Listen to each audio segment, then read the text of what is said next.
Hello, everybody, and welcome to episode number 4 of Roll20 Presents Waterdeep Dragon Hoist. I'm your Dungeon Master, Floon. I'm joined, of course, by Floon, No. and Floon. And we're going to No, be playing...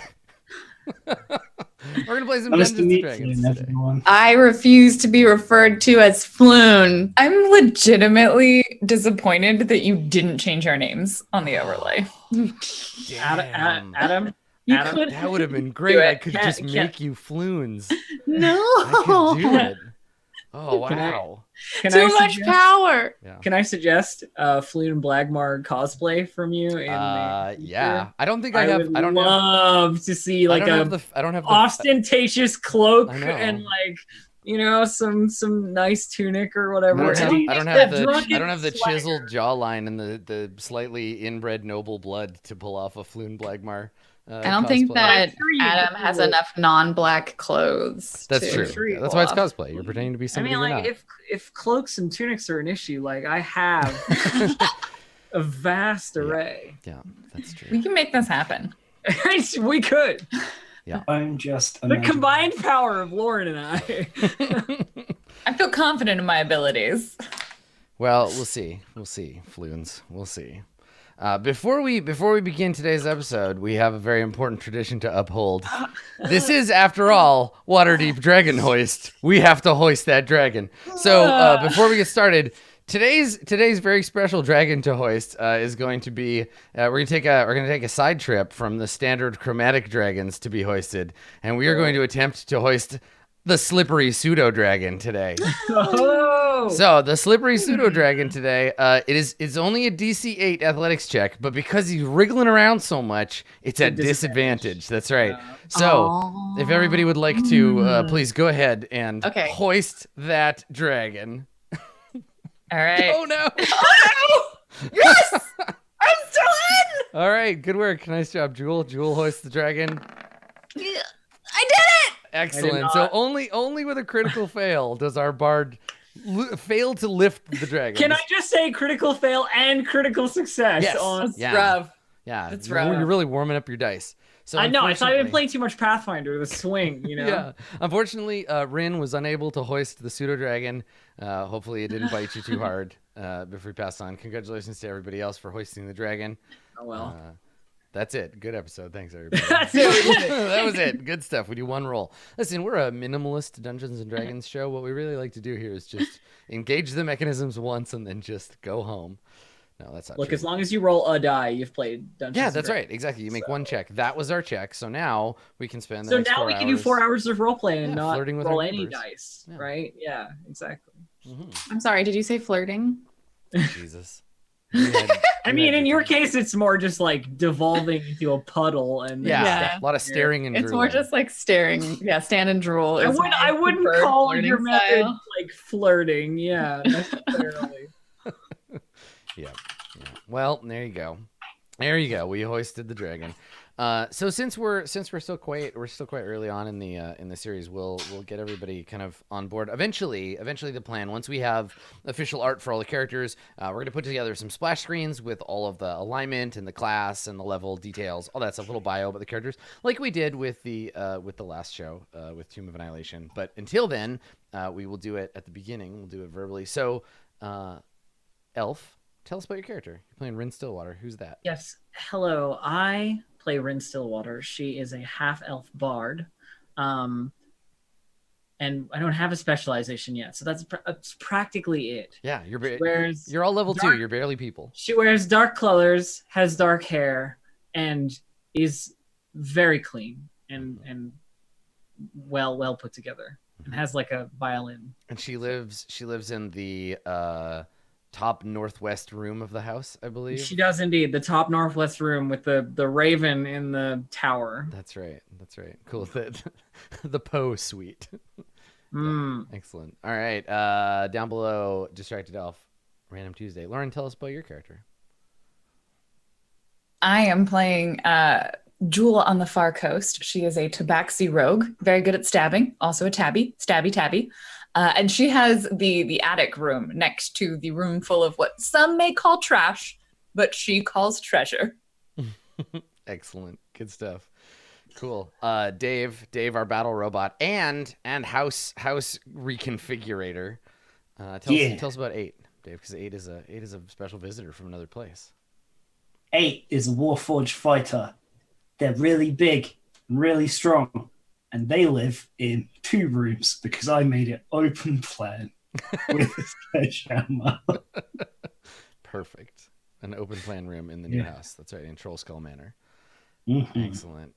Last but not least, thirstiest member of the party. Deep dehydration problems. Blue Jay, tell us about your character. Leaning ever closer into my imminent demise. Okay, your last character was a water cleric, and this character just thirsty. Yep, I'm just thematic of me, right? So my character, her name is Makaria Rada. She is also a half elf with dark hair who wears a lot of dark clothes, but she's a cleric of Merkel disguised as a cleric of Kellamvor. And she has the master bedroom with something living in the bathtub. You haven't cleaned out the tub yet. Yeah, basically the tub still has like an eel in it or something. The alternate name for this campaign is 2 goths, their cat, and a robot. So yeah, 2 goths, their cat. Yeah. Yeah. It'd be a pretty good. Yeah, I'm into it. That's what the manga is about. It's just like a slice of life manga about your house. We have a house, and it's perfect. Yeah, you know your weird neighbors. Yeah, definitely like a 24 episode anime season out of that somewhere. Yeah. I'd watch that too. Yeah. I don't know. Cool. All right. Makaria has to carry 2 water skins because one of them is just for how thirsty she gets. All right, so you have some potential kerfuffle going on outside your house in Troll Skull Alley. Troll Skull Manor, when you return to its still pretty, let's be real, dilapidated exterior, as you come around the corner, having made the tour of the neighborhood, it is I think mid-afternoon. There's a bit of a breeze coming up off the ocean. You can feel summer in the air. The spring is fading. It's getting hotter every day. And today, as you return home to Trollskull Manor, you see in the street ahead of you a group of black-clad individuals, men and women, mostly human. I think it's probably a dwarf among them. And they are armed, though their weapons are not drawn. And when you came around the corner, one of them looked up and said, "Oh, that's them." And that's where we left off. So we fade back in. We do the cartoon rewind where we see that same thing. We get the setup shot. We see the house. Oh, that's them. We see them. And he looks up. And he's like, "God, that's them there." You have the opportunity to do something, if you'd like, when you see them. Adorn my shield as an action. Yeah, so you just like reach over and... Can I like step forward and address the group a little bit here? Yeah. What is it you're looking for? And I like declare to them, like, obviously us, but for what purpose? And he says, "We was sent to give you an offer." Were sent. You were sent. And he looks over at you and he says, "Don't correct my grammar. That's classist. I didn't go to school, right? I talk like my friends talk. Back off." Don't concern yourself with her. What is the offer? "I've got a degree." "I'm sorry." So he turns back to you and he says, "Well, we was sent by a mutual acquaintance." Froon. And Emic Froon, he shakes his head and he says, I think it's pronounced Floon." I see. Can you heal them, please? Sorry, that was out of character. And you are still dragging your heels on the offer. Yeah, he says, "No, I don't know no Emic. Davil sent us. Davil Starsong. Starsong? He heard about what you did for Volo. What happened at the warehouse, so, he wanted to talk." And where would we talk to this Davil Starsong? "Well, all we got to do is head back to the Yawning Portal. He'll be there tonight. If you're interested in being a part of something big, go talk to him." Doesn't sound like a bad idea. I say, looking at everybody else, like back over my shoulder, one of the we do need the money. Oh, is it paid? Is this a paid opportunity? And he, I'm not generally a team player. yeah, he looks over at you and he says, "Well, where I come from, people get paid for their labor. Is it different for you, elf?" Yes. And he squints. He's like, "Well, you should really consider organizing then if you're being underpaid." People in service of gods, it's different, I think. Well, you don't have. What is this? The thugs union? Yeah. He's like, "Well, you don't have like a collective action protocol, whatever church you're from." No. Oh, well, that's a shame. You should think about it. We'll come and see Davil tonight. Good. Just trying to keep things on task here. Yeah, right. Okay. Do we have one of those? One of what? A collective action protocol? Yes. You hit people, and I make sure most of us don't die. I mean, we do collectively work together for murdering. Your collective action. Yes. Your collective action aid is if you have a problem that you don't know how to solve, come and talk to me, and I'll solve it for you. I feel like I'm being patronized. That's just how I talk, actually. Doesn't change how I feel about it. Anyway, So be gone from our house. yeah, the lead guy's like, "Right, well, if we're done," and he turns, he's like, "All right, boys, let's go." And they turn around, and one of them is like, "Boss, can we go to the flower shop?" "Oh, I don't think we've got time." "Oh, come on!" And they like wander off, chattering as you That is really not how I thought this confrontation would go. I was honestly hoping for a different result myself. I'm not particularly sure why Davil thought he would need to send 5 or 6 armed He individuals. could have just like written us a letter. It could have been doing something. We have an address. Stopping by. It could have been a stop. You're right. Well, I suppose we wait until tonight then and head to the Yawning Portal, unless anybody has any other pressing business. I'm getting real itchy. Yeah, urge to kill rising. I imagine so. Do you need to bathe? Have you just considered, I don't know, becoming a cop or something? I hear they get to do that all the time. He's composed of 26% copper.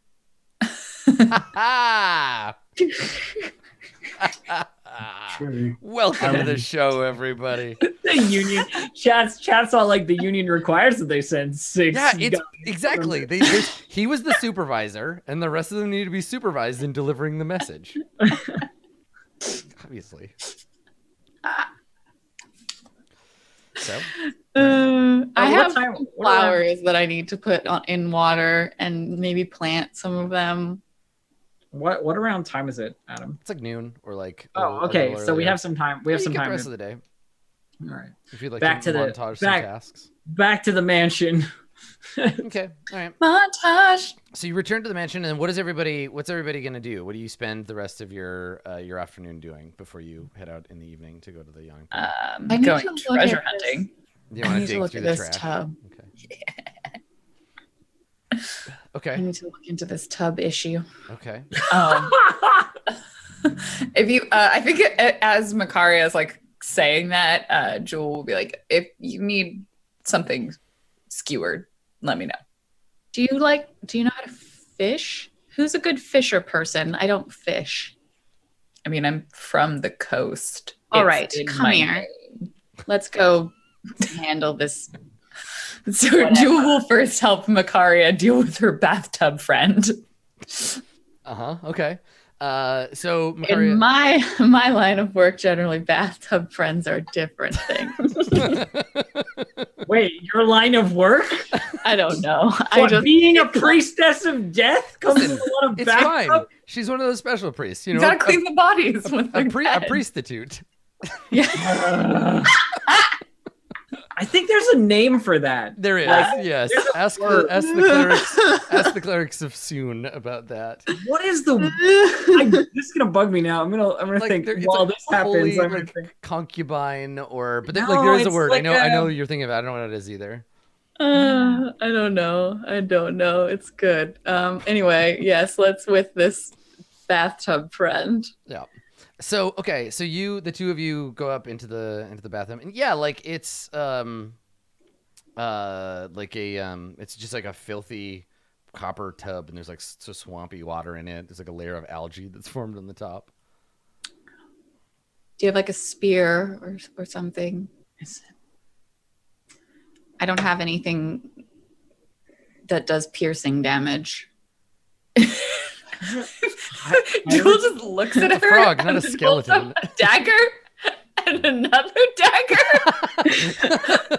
It's like, do you want to borrow one? I also have a rapier. Just hands it to Makari and draws No, a I got all rapier. the stabbing implements. You want them? Here You go ahead. You go ahead.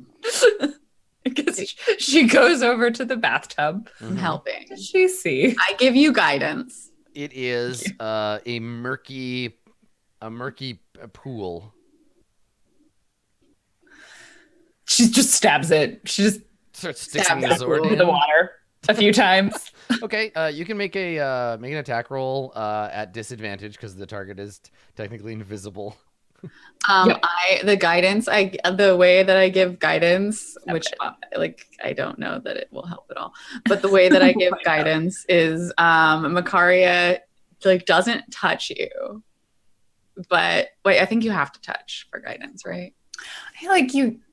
It's like, yeah, it's a touch. Okay, so she has to touch you, but she just like very like just like taps you on the shoulder and it's like, best of luck. And then it just like. Okay, so you stab into the water. You don't hit anything. There's a deep croaking sound. What about the guidance? Well, guidance doesn't help for attack rolls. You've Does been it a not? priest before. No, you have to bless for attack rolls. Guidance is skills. Skill checks, yeah. Yeah. A giant frog leaps out of the water. Gross. It's like dog sized, shit. and it bursts out of the water and it attacks. It attacks Awesome. you. Let's roll initiative. Do it. For this frog. It's a giant frog. It's not just a regular frog. Good. Yeah. It's been a whole You know week what? If I didn't have since disadvantage, played I would have hit it. Wow. I'm not doing shit. Yeah. Wow. Good. Nice work. You did it. You're the best. Okay. Here, let me add that. I'm just imagining the smash cut away from the frog popping out, and then just the sounds of like this Right. horrible brawl with like water splashing everywhere and like yowling from Jewel or something. And she's like stab this frog, and it's like just like 8 standing in another room, like with his arms folded or something, like looking at the wall. So it's your turn, Jewel. This giant frog leaps out of the water in surprise, jumps at the two of you. I mean, okay. Jewel feels like a little bad. Is there a window in this room? I don't know. I don't remember. Yeah, let's go over to the other map. Let's take it to the other map. The stabbing map. Yeah, the tactical map of your own house. Hey, it's important. Yeah, that's fine. Okay. Yes, there is a window. Okay. Yeah, it's right there. I think she wants to like scare it away. Like she doesn't really want to kill it. Like it's just a frog. It's a giant frog. Yeah, but a giant frog is what size creature? Is it? It's like small. it's medium, right? Okay, it's medium. It's about her size. It's like about small person size. It's as big as a halfling. It didn't want to be here. Well, it did. Yeah, She's gonna try and intimidate it before You're she trying tries to oust it from its home. Yeah, so she's gonna like the window's all boarded up. Mm-hmm. And yeah, she's just gonna try and intimidate it. She just wants to be like just like hackles raised, hissing at this cat, like 2 daggers out. blow up while your fur Yeah. puffing out, like hissing at this giant frog. See if she can get it to run away first. a- If it doesn't work, then she'll stab it. next round. Make an intimidate roll. So you can intimidate this giant frog. I'm trying to intimidate a giant frog. Yeah. Does the guidance still count? This is God.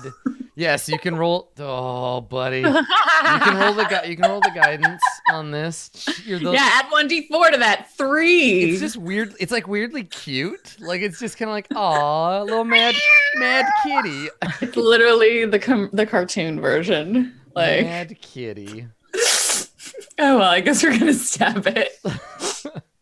Yeah, right. It's bigger than a halfling. So yeah, it is Oh not. my god, it's, it could eat a halfling. it's not intimidated. Yeah, Fair, it's not fair. intimidated by you.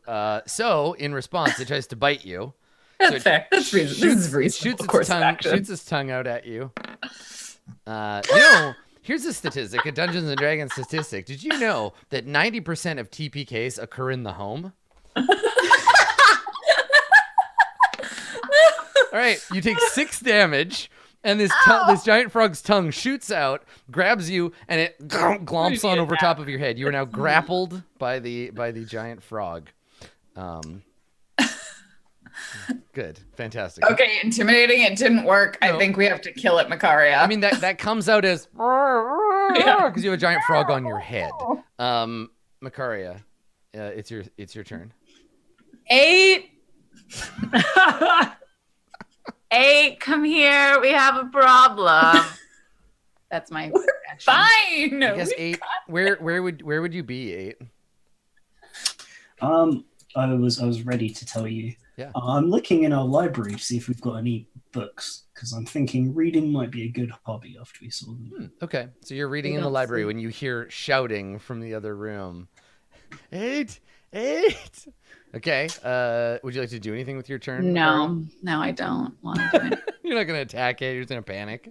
No, I'm not panicking anyway. I'm just You're standing standing- there you're like, standing- someone else handle this, please. You're standing by the door. I guess I should add. I wonder if here's a random search. Oh yeah, if I'm standing by the door, then I would like make a way for the person that's going to handle this problem. That is my problem that someone else is going to take care of. Yes. Okay, I'm gonna do a Oh. search. I'm gonna do a search for a bathtub token. Good. Oh my god, there's one. Look, you could put a witcher in that thing. There's your filthy bathtub that the frog leapt out of. Okay, well, I stand aside for 8 to do what 8 does. Okay. All right. That's my action. Jewel, you are grappled by this frog that's like biting your head. I need to just break the grapple, right? I can't stab it while I'm You grappled. can still attack it, yeah. You just can't move. Yeah, no, Oh, it's but fine. You're I'm also just gonna stab it. restrained. This is one of those like you take double. It's a disadvantage then. Attacks are a disadvantage. Yeah. That's fine. Yeah. She's gonna cat react to this, which is, oh my god, I'm being grabbed. I need to scorb my way and use claws and stab. Okay. So she's going to stab as with disadvantage Go for it. while being restrained. Okay, come on. A 12 is enough to hit it. Yep. Yes. Okay. But I don't have sneak attack, so ignore the 5, so it's just 6 6. damage. Okay. All right. So you like stab the frog. Yeah. It flops around on your head and like kicks you. And you can't move, so I guess that's probably the end of your turn. Yeah. Okay. All right. The giant frog. The giant frog will go, and then Makaria, and then 8. You can take an action. So Okay. the giant frog is going to. All right, put my character sheet. Here it is. You are not big enough. It tries to swallow you, but you're too big, so it just chews on your head. It has, I think, advantage against you when you're restrained, or is it just Probably, one? yeah. Is it just one way? Let me look. Attacks against you have advantage. Yep, so I have advantage on this. So the frog just flops around trying to bite you. And bites you for Oh, 4 it hits. damage. This hurts. This frog's kicking your ass. All right, Makaria. It's your turn. I'm really glad I didn't volunteer to try. Maybe don't do nothing, Magaria. So, like, okay, just for like visual, like, how injured is this frog? How injured are you? Would you? Oh, the frog or Jewel? Jewel? Yeah. Jewel is at 1/3 health. Oh, she's very injured by this frog. Okay. Taking 10 damage. Yeah, she's getting messed up. I don't know. Level 2? I don't know. So she has what, like 12 health or something? I yell again for 8, and it's damaged now, right? Yes. Yeah, it definitely is. And I You imagine, fucking did this! Jewel, I Damn imagine it! this isn't you being still, right? Like this is you like flailing around the room, hitting things, and like staggering back and forth. Yeah. I like yelled for 8, and then I say, "You'll be fine. Don't you'll be fine. Don't worry about it." Good. You gain 5 hit points. Thanks. I'm now at 2/3 health. Excellent. Death has not yet come for you, sweet cat. All right, 8. Eight? What would you like to do? I do love that you're just like, they'll solve it. She'll figure it out. I'll go to the And I would like back out so that he could get past me. I'd be like, me. Where do you back out to? Do you want to go into the privy or go the other way? I mean, he can pass through my space, right? Yeah, you can.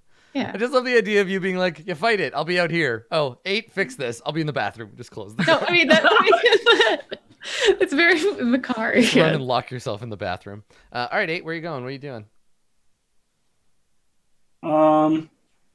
Well, I am 1 square off of being able to attack, so that's good. So I just take out my sword and I walk into the bathroom and I take the rest of the turn to just be like,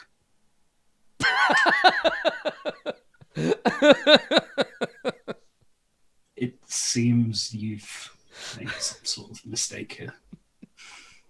I can't believe you've done this. I can't. I just can't.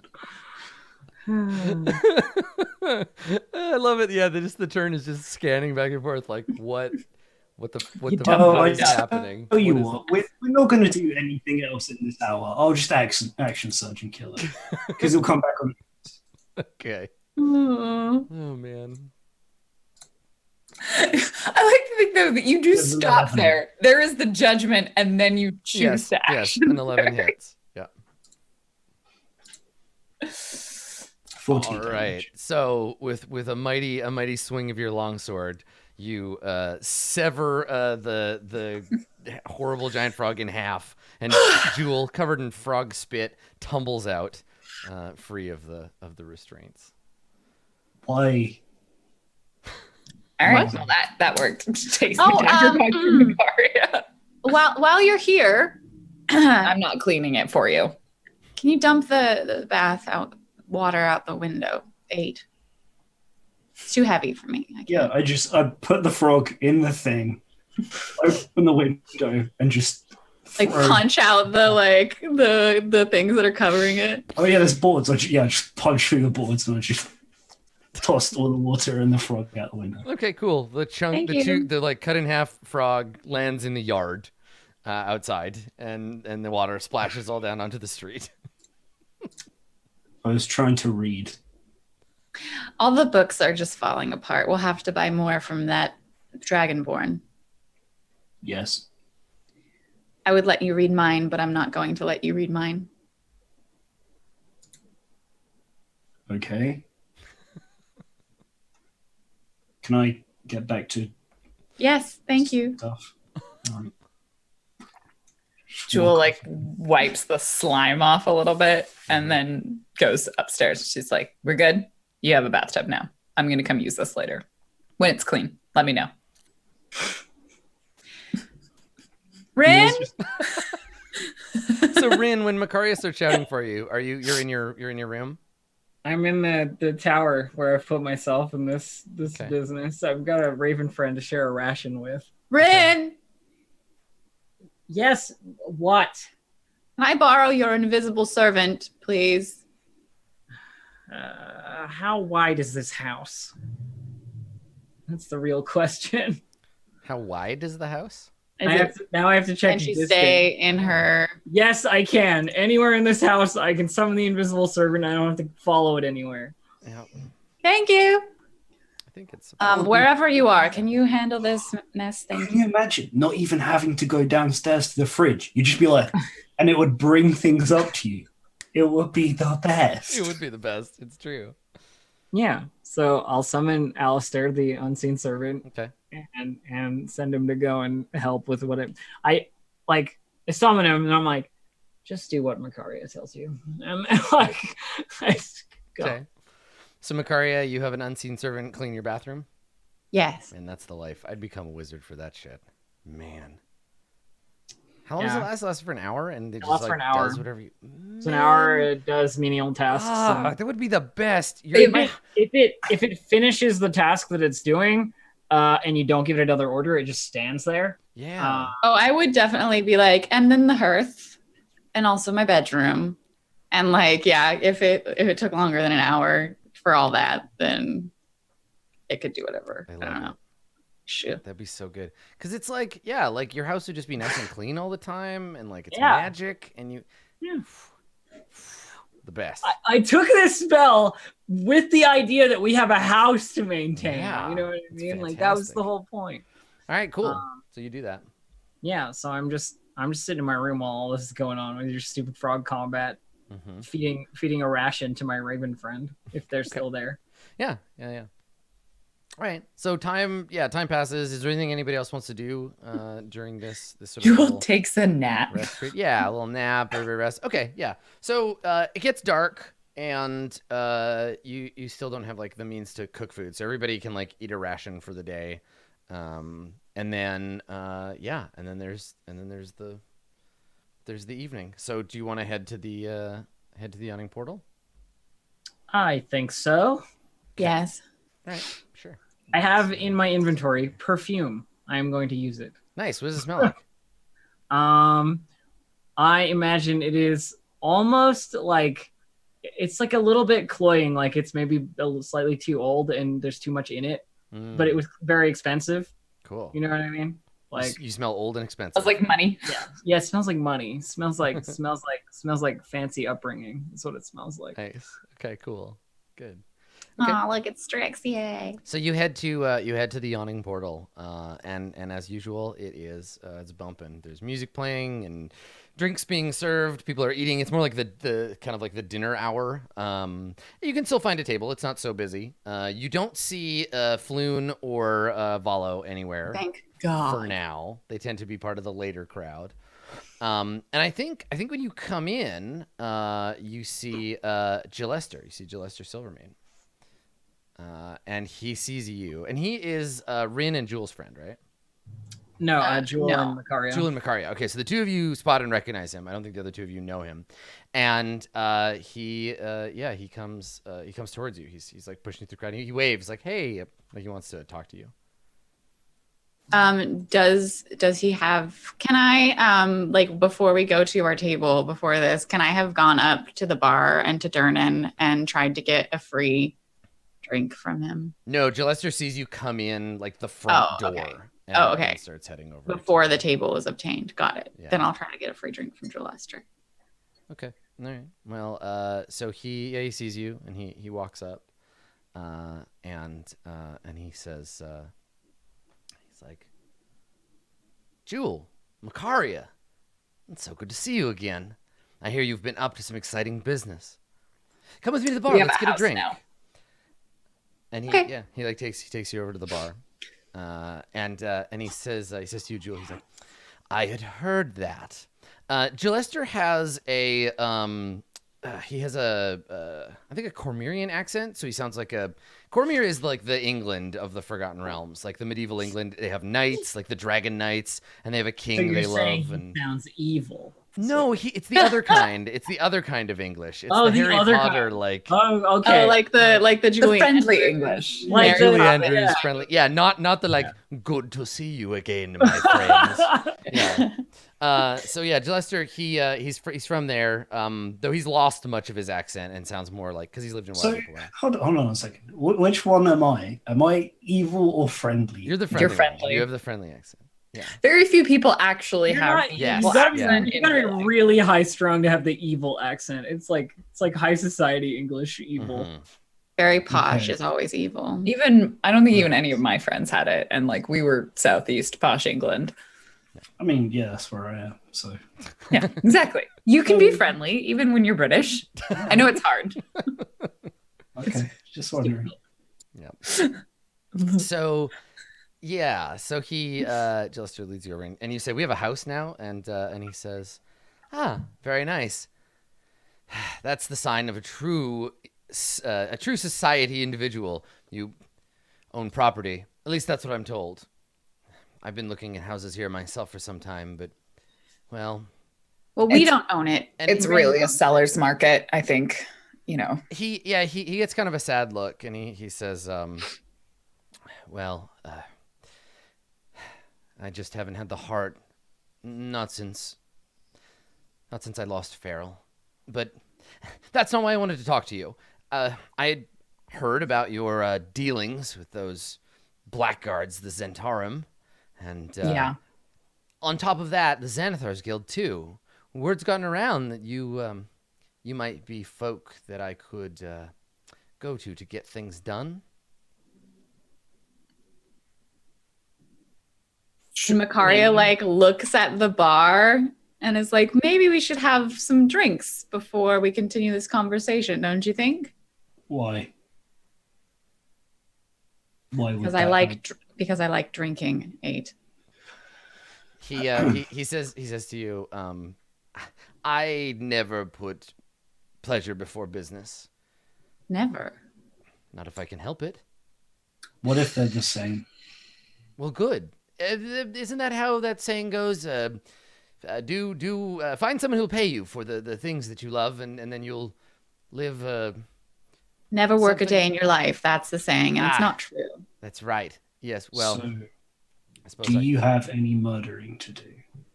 What? he blinks at you and he says, "Well, no. Why were you planning on murdering someone?"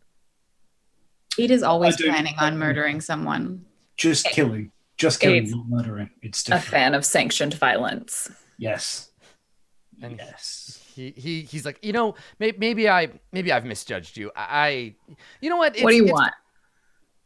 And I think he's like kind of put off. He's like, you guys are scary. This is I don't think maybe you know what? Maybe I'll find a different group of adventurers. This is not just a bunch of like terrifying weirdos. I'm so sorry, Gillester.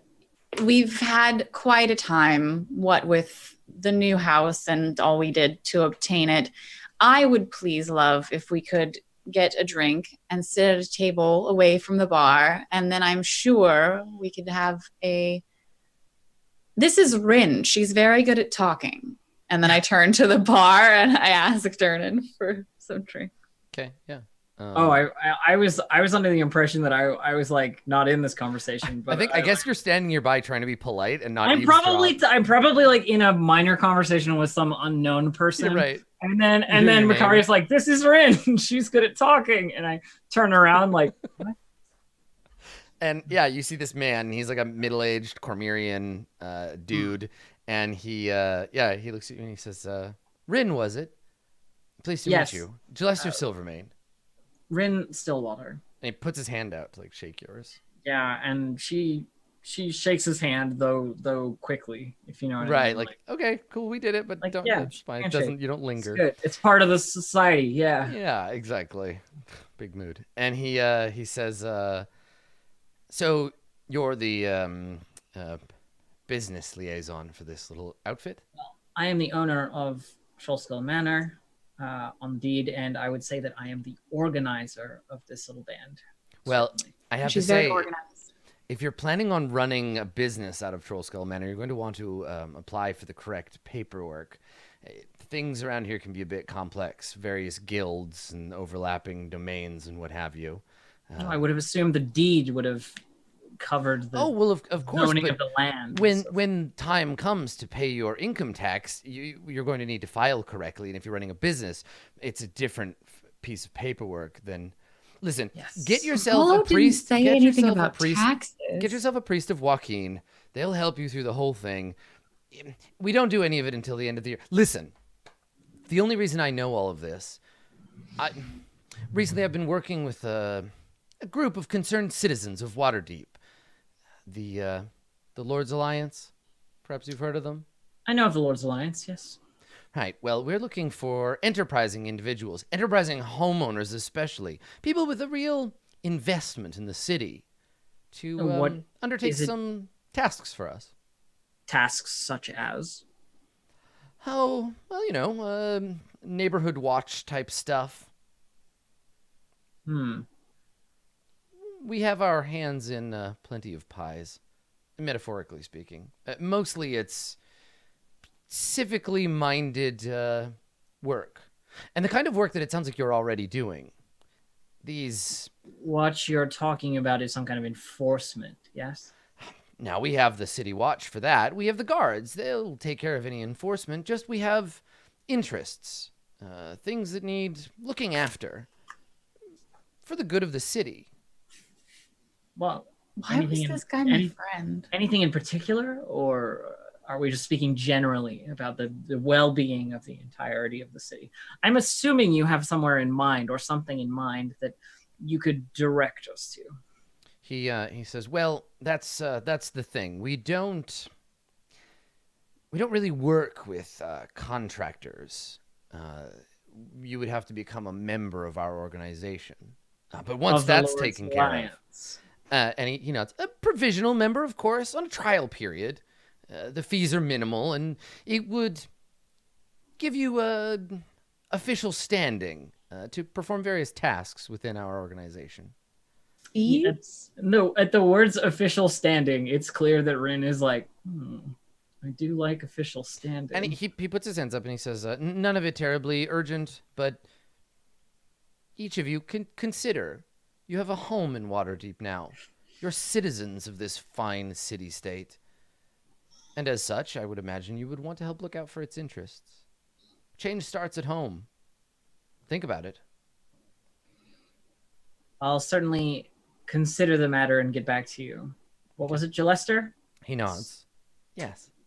My pleasure. And he nods. I guess he didn't shake your hand. I think he notices well enough that you were like, cool, that's fine. Good. He pays Durnan and he turns to Makaria and Jewel and says, I'm sorry, friends, I really do have to be going. This wasn't going to turn into a night of drinking, and if I stay here another moment, it will. Look at the way Durnan's eyeballing me.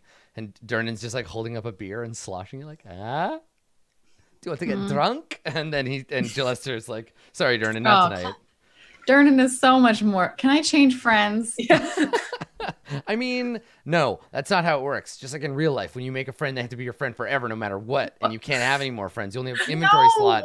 Only a limited number. Yeah. There's only a limited number of friends. That's right. One friend slot. Already this You only got, guy's like, 5 friend. friends Can to I be pick from. Durnan's friend? Next time you play We'll this make friends with adventure, Durnan. maybe you can get the good ending by being friends with Durnan, but you made your mistake. Should have read the wiki first. I just want to drink. You spent too much time hanging out with blonde-haired prep guy, and now you can't date whatever that That's other guy right. was. No. So but- anyway, so Gillester apologizes. He's paid for a round of drinks and he goes. Oh well, that's good.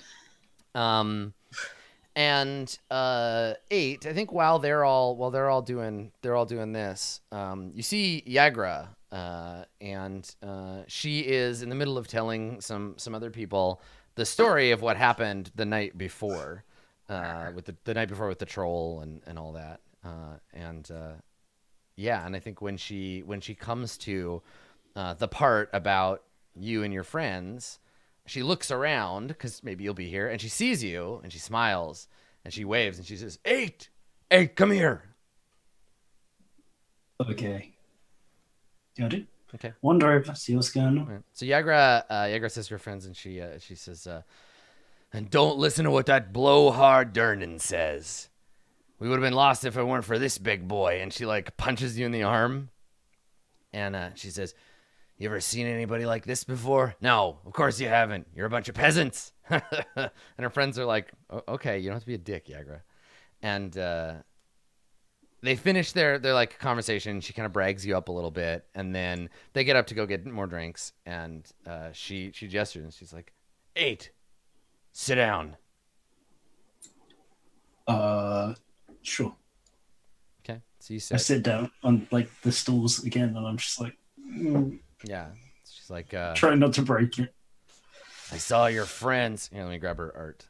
I saw your friends talking to that Silvermane. Ugh, I hate that guy. I thought he was going to offer us an interesting job, and then he talked about civic duty and helping people. And Well, I mean, there's nothing wrong with helping people. Just the way Silvermane and his folks do it, nah, not for me. mm-mm. So, So you and your friends, you're Mhm. you're gonna need to start paying taxes on that house, and you and I both know you don't have a lot of money. No, So, I don't even know what a tax is, but it sounds like a lot from everyone's. she says, well, you poor boy, taxes are what happens when the government thinks that they own some of your house, or the money you make working. They think some of it belongs to them just because, they build the roads and pay the police. But No, I've never had anything but trouble with the city guard. I won't be paying any of this. What is mine is mine. I've earned it. And she nods and she's like, "That's right. That's the right attitude. You got it, 8.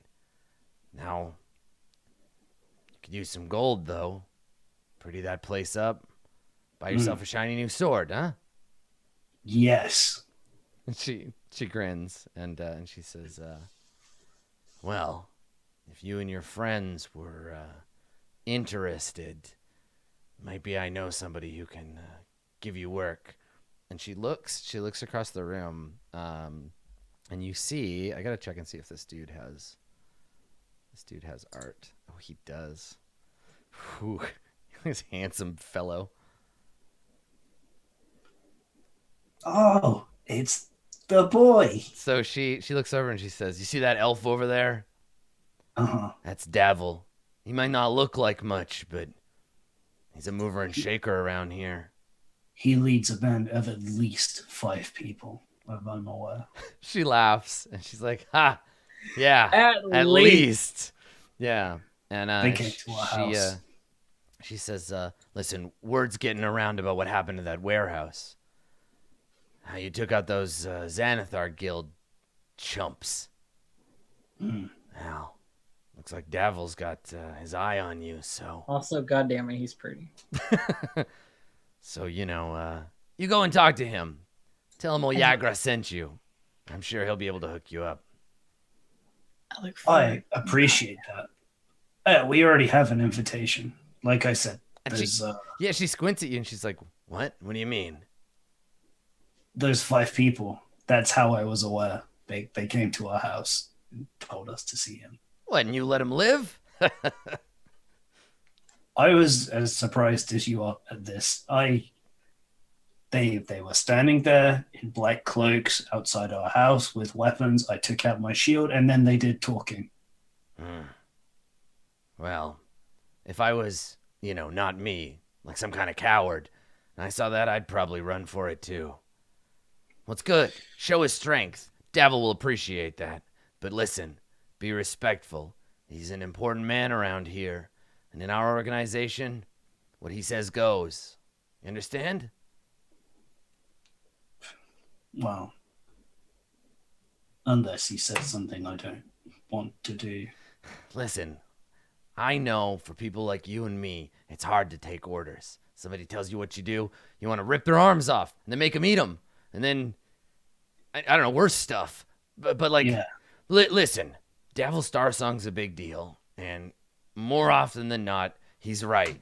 And sometimes boneheads like us, we got to follow orders. You know how to follow orders, don't you, 8? They used to make us follow orders.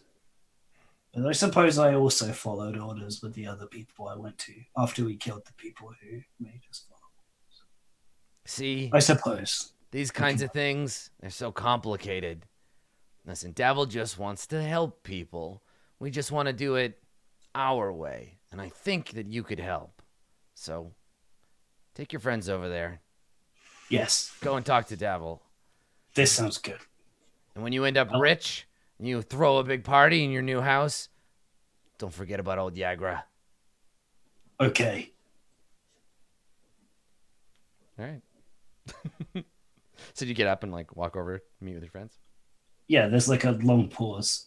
Yeah. It's because it wasn't a stated right? conversation. So I think she stares at you for a minute and she's like, "No, now, go." Yes. I wander over and I find them. And I say, "Friends, Yes, Right. 8? we should see Davil." I didn't actually ask what Davil looks like. Oh, I know. Oh, you do? Yes. Well, feel free to point him out then. Nah. My Thank friend Yagra told me. Oh, she's associated with him in some way? I think she That's works weird. for him. Hmm. Wasn't she fighting the Zentaran? What? I don't remember. The one with the snake wings. The guy that picked a fight with her was bald Was and it had eyeball Xanathar? tattoos all over his head. Oh, that's right. That's the Xanathars. Their names are too similar. Yeah, Zentrum, Xanathar, Xanax. All right. It's, Well, One is an let's X, one is a Z. It's well difficult to let's understand. go and see what he wants, shall we? Durnan, Yes. can I have another? and he looks. He's like, "Can you pay for it?" We helped with a troll. Don't we get anything for that? You're still gonna like survive on that social currency forever. Yeah, and he just squints at you and he's like, "Lass, I think you're drunk. I dealt with the troll." He did. I could have. I didn't have time. I helped. Right. I brought you a lantern. I brought Fine. Yes, I'll pay for it. Ugh. Okay. I'm already like up off the stool or Okay. whatever, headed over towards Davil in like a very well postured business like stride. Mm-hmm. Okay. So you I stride get over the to cheap Dabble. wine. Okay. Not a pitcher. You don't order a pitcher of wine. No, that's the cheap kind. Is Oh, the so cheap? you do. So you just walk silver over this pitcher. pitcher of wine. Yes. Hey. Yeah. Drink straight out of the pitcher. Yeah. Yeah. Oof. Jewel gets a glass of milk. No, I'm just joking. Okay. So you walk over and Davil is sitting at a table. He has a glass, an empty wine glass on the table, and he has his feet up on the table, and he's just looking around, and he sees you coming, and he smiles, and he brings his feet down, and he stands up, and when you get within earshot, he bows deeply, his golden hair glittering in the firelight, and he says, "Rin Stillwater, I presume." Yes. Davil Star Song. I see our reputations precede us. A pleasure to meet you. Well, certainly our messengers precede us, but yes. Yes, I heard from my men that there was an interesting conversation. Well, it wasn't really interesting yet. I think this is going to be the interesting part. I think you'll find my company very interesting. Please, have a seat. I do. Okay. So he pulls the chair out for you, and like helps you sit down. Ah, okay. And all right. he sits Yeah, down. it's working. What? Wait, just for Rin? Well, you three are still walking over. You had to wait to get your drink, and I assume Aw. Jewel was with you. So yeah, he sits. He like helps you sit. Before he sits, he looks up and he sees Makaria, 8, and Jewel approaching, and he says, "Ah, and there's the End Company. Hello, friends. I'm Davil Starsong. I've already met your lovely leader. I'm sorry, I don't think I know your name." And he looks. Wait, She's not. She's not. Leader? No. And he looks. We're does a do this, the collective. He smiles and he says, "Oh, that's getting around." But we're a collective action unit. Yes. He scowls and he says, well, either way, pleased to meet you. You are..." Jewel. And she clambers onto a stool. Yeah. Yeah, you think you know about Elf on a Shelf, but wait till you see a jewel on a stool. Jewel on a stool. Makaria, do you introduce yourself?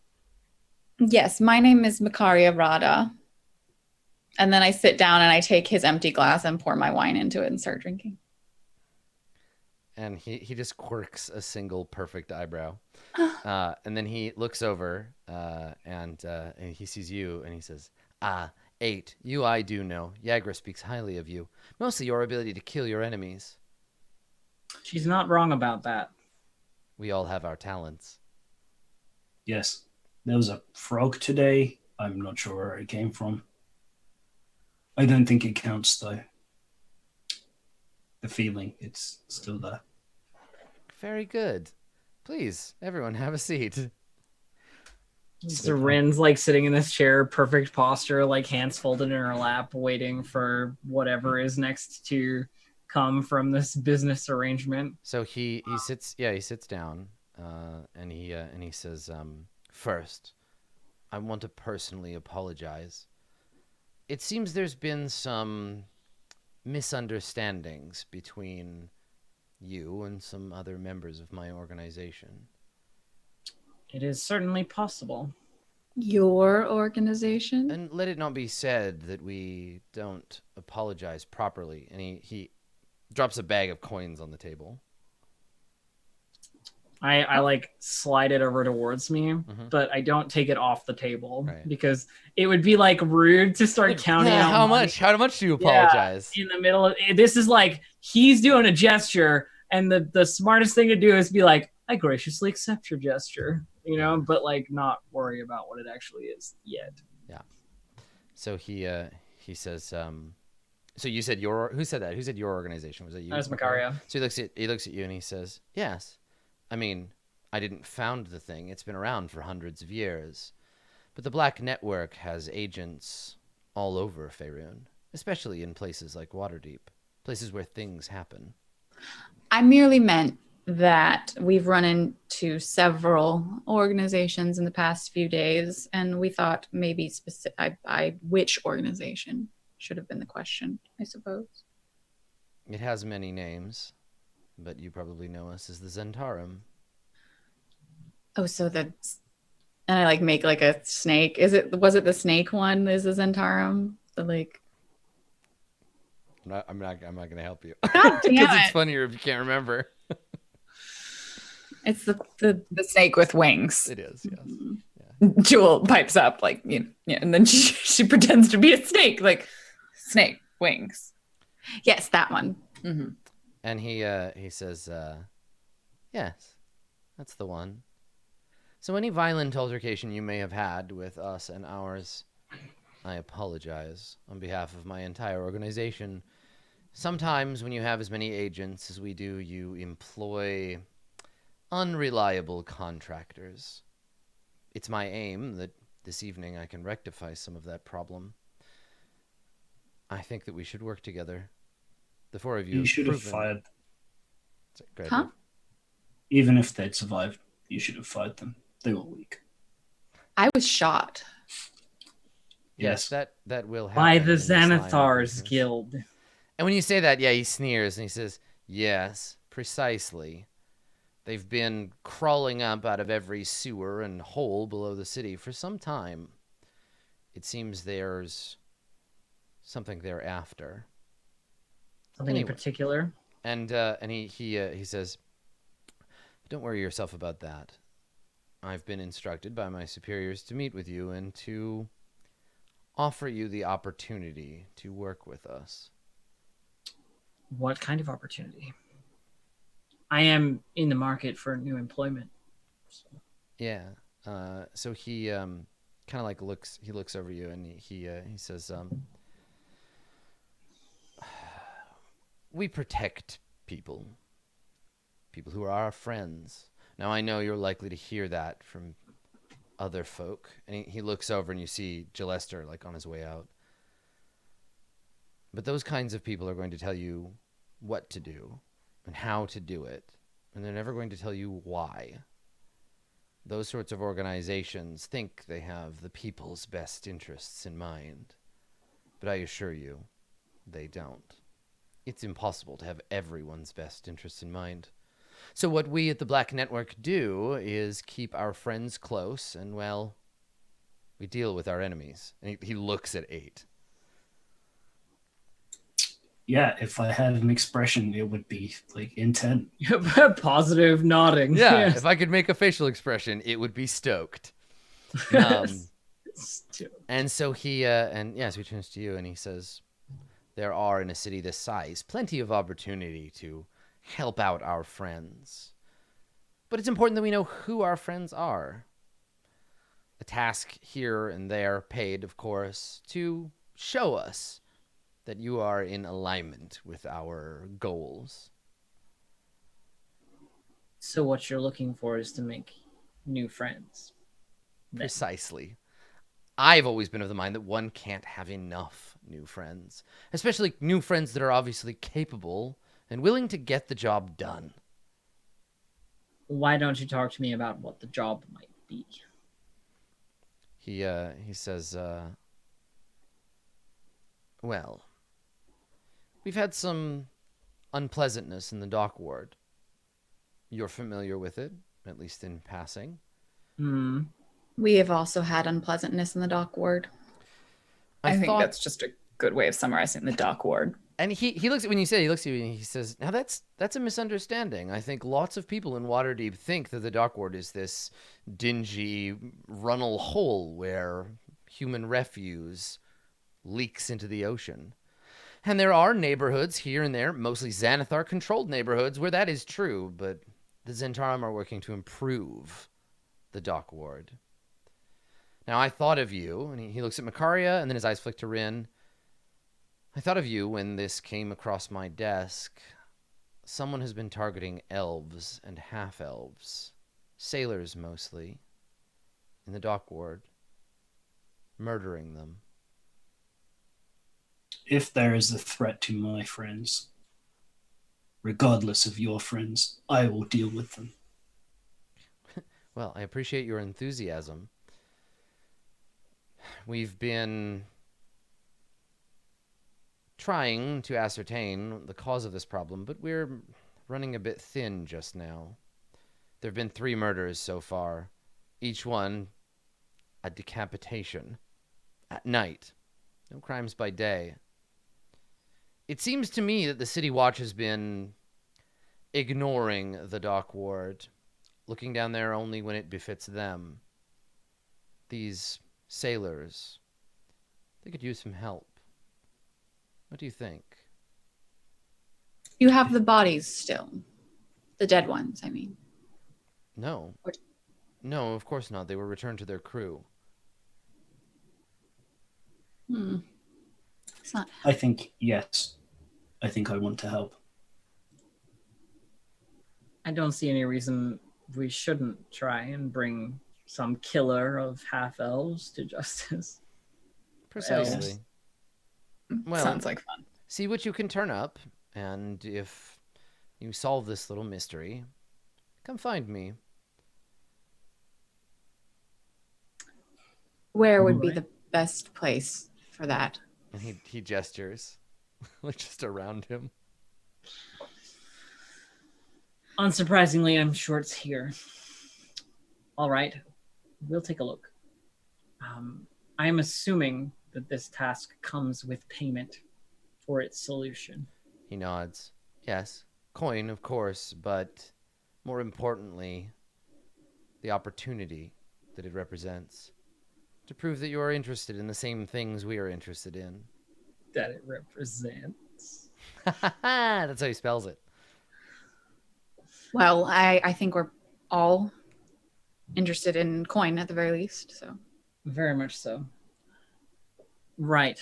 Well, I suppose if these things happen at night, then it is night currently. And and he says, I like your initiative. Let me know if you find anything. I'll be here. And if I'm not, just ask for me. It'll get back to me. And when he says that, he says it to 8, like, just ask Yagra. She can send word. Yep. I nod. Okay.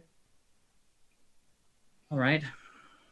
I stand up from the table and take the bag of coins that was on the surface and walk away a little bit to confer with my friends away from, Yeah, okay. the person who has given us this mission. I like him much more than the flowery man. He still speaks in the same way, but there's an undertone. He's willing to do things. So I would love, aside from 8, I would love to, I'd love to give you the opportunity to learn things that your characters might know that maybe you don't as players. So if somebody, I assume with a, let's whoever has the highest history, make a roll, and you can do it with advantage because you're all kind of helping, and then I'll give you some information about the. I got a 0 in history. I have a 2. I have a -1. Wang. Does Jewel have the highest history? Okay, she does, yes. I think I get it for my background with advantage. With advantage, yes. All right. Okay, you get 13. All right, so Yeah. what do you want to know about first, the Zentarum or the Lord's Alliance? Well, I think she'd probably go for the Lord's Alliance because that's the person who approached her specifically. Yeah, you know that guy. Yeah. Yeah. So the Lord's Alliance is a coalition of the like leaders and rulers from a bunch of cities and towns. So like many mayors or burghers or whatever belong to the Lord's Alliance, primarily up in this part of the world, right up north. And it's basically like a solidarity organization of like lawful individuals that keep safe places like Waterdeep or Silvery Moon or Neverwinter. And they are backed by the kinds of people you'd expect them to be, right? Nobles, merchants, landowners, people who have a vested interest in seeking out and destroying threats to places like the cities of the north. They tend to play nice with each other when there's a larger threat, but have problems with infighting when there isn't. Yeah, they're if you wanted to sum them up, they believe that civilization can only survive if it unites against the forces that threaten it. That one derives glory from protecting one's home and honoring its leaders. They're very hierarchical that way. They also believe that the best defense is a strong offense. So if there is a threat being posed, go and deal with it rather than waiting for it to come to your walls. So a coalition of law-focused individuals. By contrast, now the Zentarum are a bit tricky because it depends on where you live. Yeah. If you live in Flan, everybody's like, oh, these are just like the guys that run the city and no more, no less. We're pretty neutral. If you're in like Silvery Moon, where the Harpers are much stronger, it's probably like they're an evil network of assassins and thugs. So the Zentarum, their intention, they're an organization, a network of people who have mercenaries. They have a front, like a mercenary face that they present. You can hire Zentarum mercenaries if a merchant needs an escort and a noble needs a bodyguard to protect their holding. If you're a new settlement that needs soldiers to protect you, the Zentarum are ready to send their troops to make that happen. Does that mean Preston Govey is Zentarum? Yeah, it probably does. They want money, they want power, they want wealth, and they want to be present. And membership in the Zentarum, like members tend to think of themselves as like family, right? They rely on the Black Network for resources and security, but they have enough autonomy to kind of do on their own, right? They may have someone they report to, but that relation is more about achieving a group goal. They all want the same thing. They may operate in the same place, etc. So they have this attitude that everything and everyone has a price. That everyone deserves to be the master of their own destiny, and they should never let anyone stand in their way. And the Zentarum is your family. You watch out for it, and it'll watch out for you. Okay. Yeah. There you go. So yeah, that's what you know. I think Jules' way of summing that up is the Lord's Alliance are a group of sort of stuffy, well-to-do individuals that would probably pay us money, but definitely think we're going to owe them something more. I think the Zentarum, they're our vibe. They'll be okay if you murder people 8. No, I've never hung out with Gillester when he wasn't shit-faced drunk before. I don't like him quite as much sober. He's fine. Mostly he's just got a lot of really useful information. Easier to get it from him when he's drunk, though. Also, he's not the most observant, so I would definitely steal coin from his purse and pay for his drinks with that. And then my drinks. It does occur to me that if these organizations in this city want things done, assuming they are not at cross purposes, that we could benefit from any income currently. Correct. Being tied to one source or being bossed around by... I think as long as we're not looking to become like forever friends with them, we could probably take money from whoever we want. But the Zentarum, from what I know, are going to be more okay with us playing the field than the Lord's Alliance would be. As a point of order, Maybe. I mean, Jolester did mention that we had to pay to enter his little group. Also that. Whereas handsome elf boy, I forgot his name already. Davil. he's a handsome devil. He gave us money and a task to get more money. So I'm on board with He the did make a person better who sales paid us pitch. already. So yeah, the thing is, and the funny narrative here between the Zentarum and the Lord's Alliance is that like the arc is like when you're a 20-year-old and you want to fight for the rights of everybody in your neighborhood, and it doesn't matter who you are, everybody deserves their destiny. You join the Zentarum, then you make a bunch of money and you buy a house and you have some kids and you're like, get off my lawn, you filthy Zentarum. I'm gonna join the Lord's Alliance, right? Like there's that tipping of like Yep. Okay, so let's take a break here. You can decide kind of what you want to do. We'll talk a little bit about how the faction stuff works. We'll come back in player mode, and I'll tell you as the GM kind of how this stuff works and kind of what future you might have, and then we'll go from there. So stick around, everybody. We have lots more dragon heisting when we get back.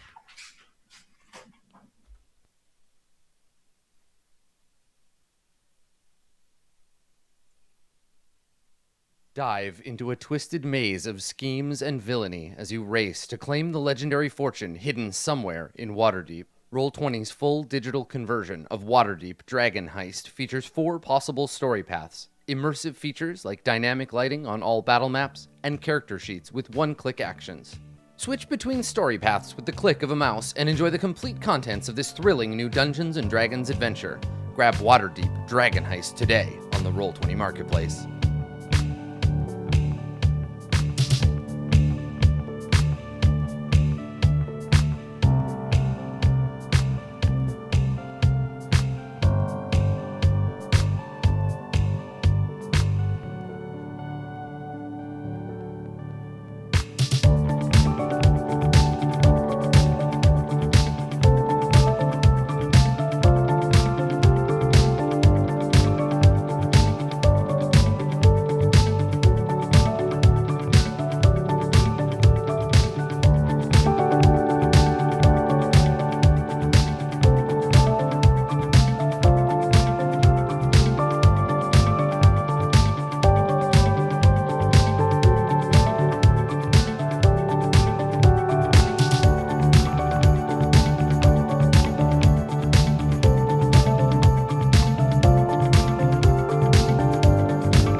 Hello, everybody. Welcome back. Going into part 2 of today's episode of Roll20 Presents Waterdeep Dragon Heist. So, you've been given some options. Now, the way factions work in Dungeons and Dragons, the way that stuff goes, each character can join a faction.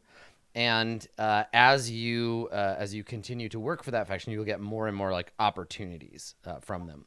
You may also, as a result, get rewards both of renown from doing the missions.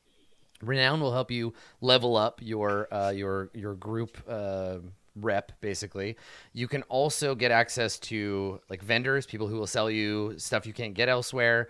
It's part of the branching nature of the adventure. So you could all agree to work for the same, or you could participate in the other ones.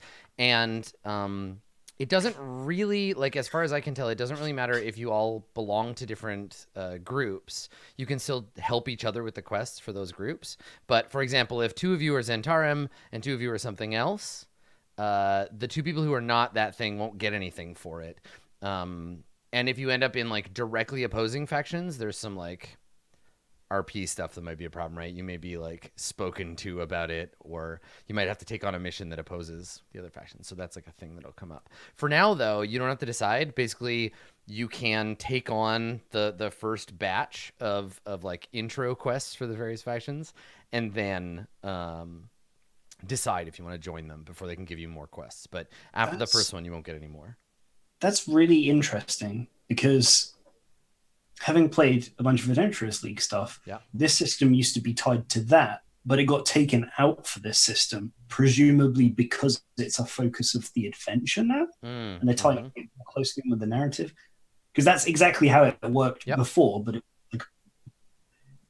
so that makes sense, because I was like, people liked that. Why was that gone? Yeah, I really like it. I used the renown system when we did way back when I was playing Lost Mine of Phandelver, because that's a town that you save and then a bunch of factions try to move in. So it was it was a whole thing. So yeah, cool. So those are those ones you've met. There are lots. Let me take a look. I'm not going to name all of them because some of them you may not interact with. But basically, the DM is empowered to choose ones that would reach out to you. And then there are a few that are like, if the players are this. But there are, in this adventure, there's 1, 2, 3, 4, 5, 6, 7 of them. So these are the 2 that when I looked at them, I thought, oh, these people will probably reach out.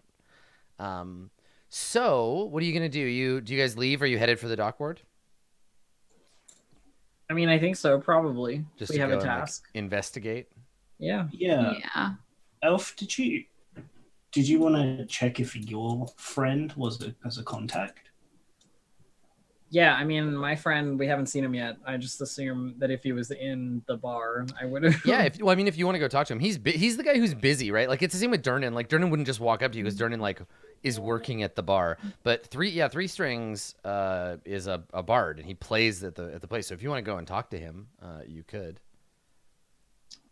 I mean, I don't know what the, like, I just picked him out of character as a friend. Like, I don't know what my context for knowing him is, really. I mean, that's fine. We can just make it up, right? Like, maybe you just know each other from the tavern, from like hanging out here I mostly mean, like, I don't have a thing where I'm like, oh, Three Strings would be useful to talk to about X thing. Well, I promise all of them are useful. Like, if you want to go to him and be like, hey, do you know any opportunities? Like, I want to make some money.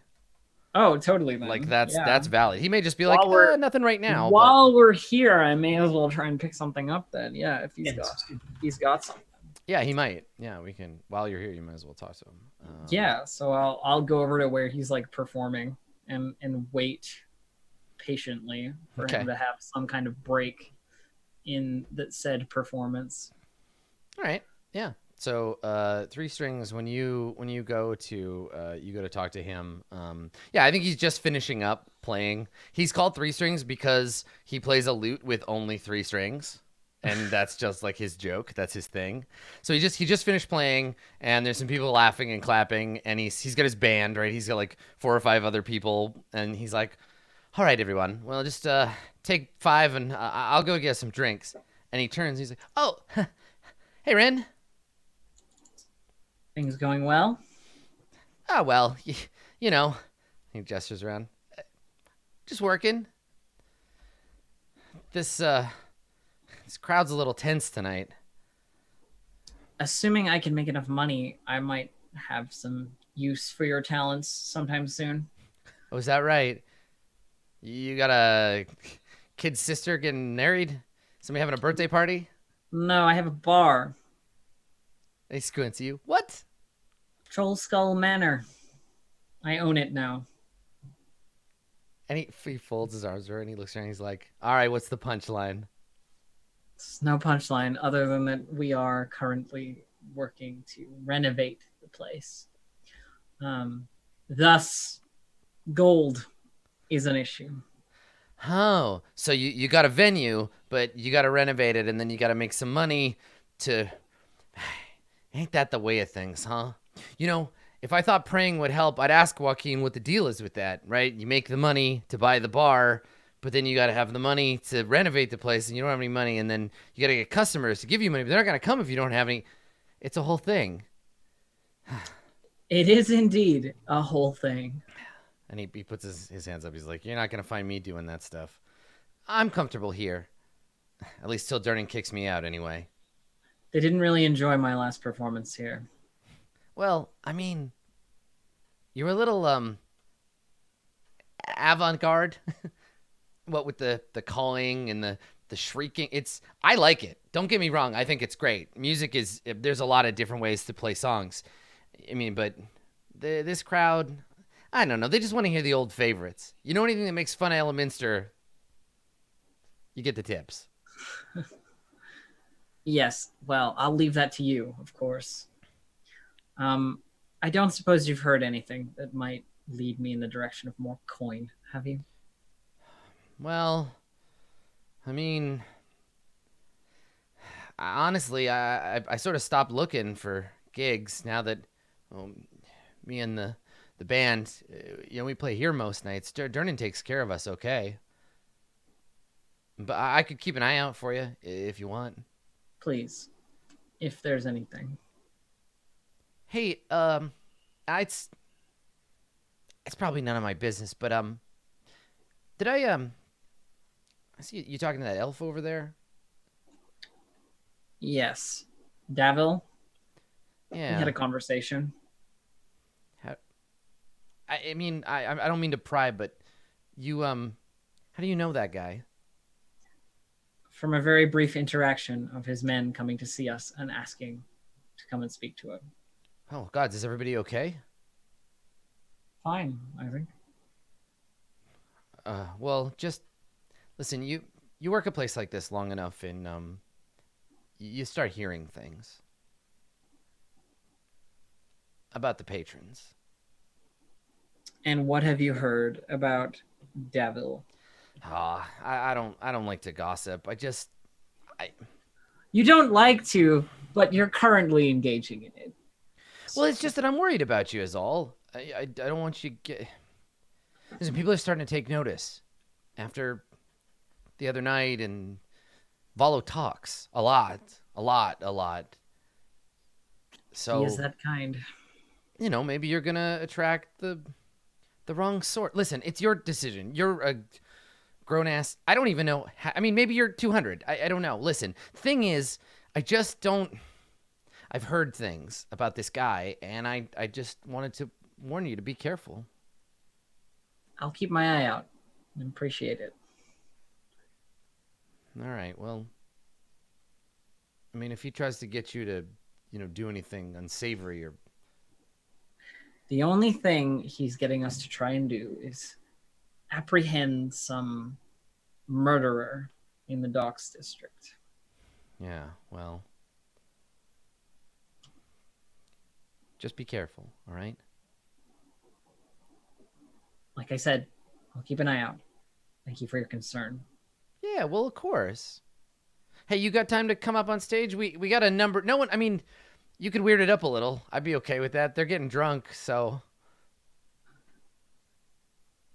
If you need my assistance, then... Oh, I never said I needed your assistance. I am perfectly capable of taking care of this crowd all by myself. I just wanted to, offer you a chance to make a couple of gold.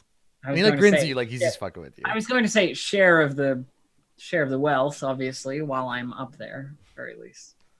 And he says, "Well, we haven't had a guest violinist in a while. Come on." And he like takes you back over there. And the rest of the band, when you get back, they expected him to come back with drinks, but he comes back with you But he instead. comes back with me. Yeah, and they look at each other like, "Oh no, oh boy, we had a good thing going here." I'm like, it's great. I'm like, everybody else is like rock bands. I'm like that kid with the theremin. Yeah, right, exactly. I call this piece "I'm So Alone, So Alone." Oh boy, yep. I mean, would you? Yeah, you can make a performance check. You can Yeah, see. why not? Yeah, I'll sure. make a performance check, see if it's any good. See if they like my So bullshit. Macaria 8 and Jewel, you see Rin get like dragged up on stage, where she performs admirably. Yeah. So like for some people, they're like, "Oh boy, I've heard this lady before. I'm gonna go get a drink. I'm gonna go to the bathroom. I'm going outside." Like there's this guy, but the people that stick around are curious, and they like you can play with the band, and they're professionals, so they play along, and yeah. And I think the thing is, like, I don't try and lead it or anything. Like, Three Strings has got his thing going on. I just add a little bit here and there where I think it's appropriate. Okay. Yeah. And like Rin's sense of timing is pretty good, but her performance is terrible. Like she just Right. screeches and cawing. So Three Strings knows your style, and so he picks a song that's essentially like kind of a spooky song to begin with, right? It's like he plays it up, right? He's like, "This is a song about death and ghosts and being sad," and then he like starts the song, and you play along. You get a little solo, and he mostly plays power chords, and the hurdy-gurdy and the shawm play along. It's like a slightly more goth version of the Baldur's Gate tavern music. And it's fun. Yeah. Perfect. Yeah. At the end, you see Macaria at the bar, and she's saying a little bit more drunkenly to Durnan again, "But what about the troll? We helped you with the troll." Yeah, and so we cut over when she finished. And maybe Rin, you're coming back over. You get 10 gold. Yeah. Rin. Coming back over. By the way, how much gold was in that bag, or how much money was in that? The bag that Davil gave you had 50 gold in it. Okay. And then you just earned yourself another 10. Sweet. And so you're walking over, and yeah, we see Macaria and Durnan, and Durnan is leaning on the bar, and he's like, "Oh, so you're interested in trolls, are you? Well, we could arrange to get the winch out and send you down into the portal. Plenty of trolls down there, and other nasty things. Drow and beholders and aboleth. Oh, I've seen things, girl." Wait, you've been down in, you've been, No, I built this entire bar over a veritable pit to hell for no reason at all. Someone told me that it was a well. I thought we could get free water. I mean, maybe you can. I don't know if you'd want to drink it though.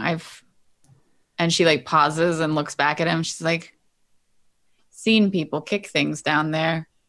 And he nods. He says, "Well, you know what they say about people who don't pay their tab. Down to the Underdark with you. Oh, they make sure you pay your debts in the Underdark, I tell you." I would all have. You'd fit in there, Macaria. You're just that sort of style. What style? Gloomy.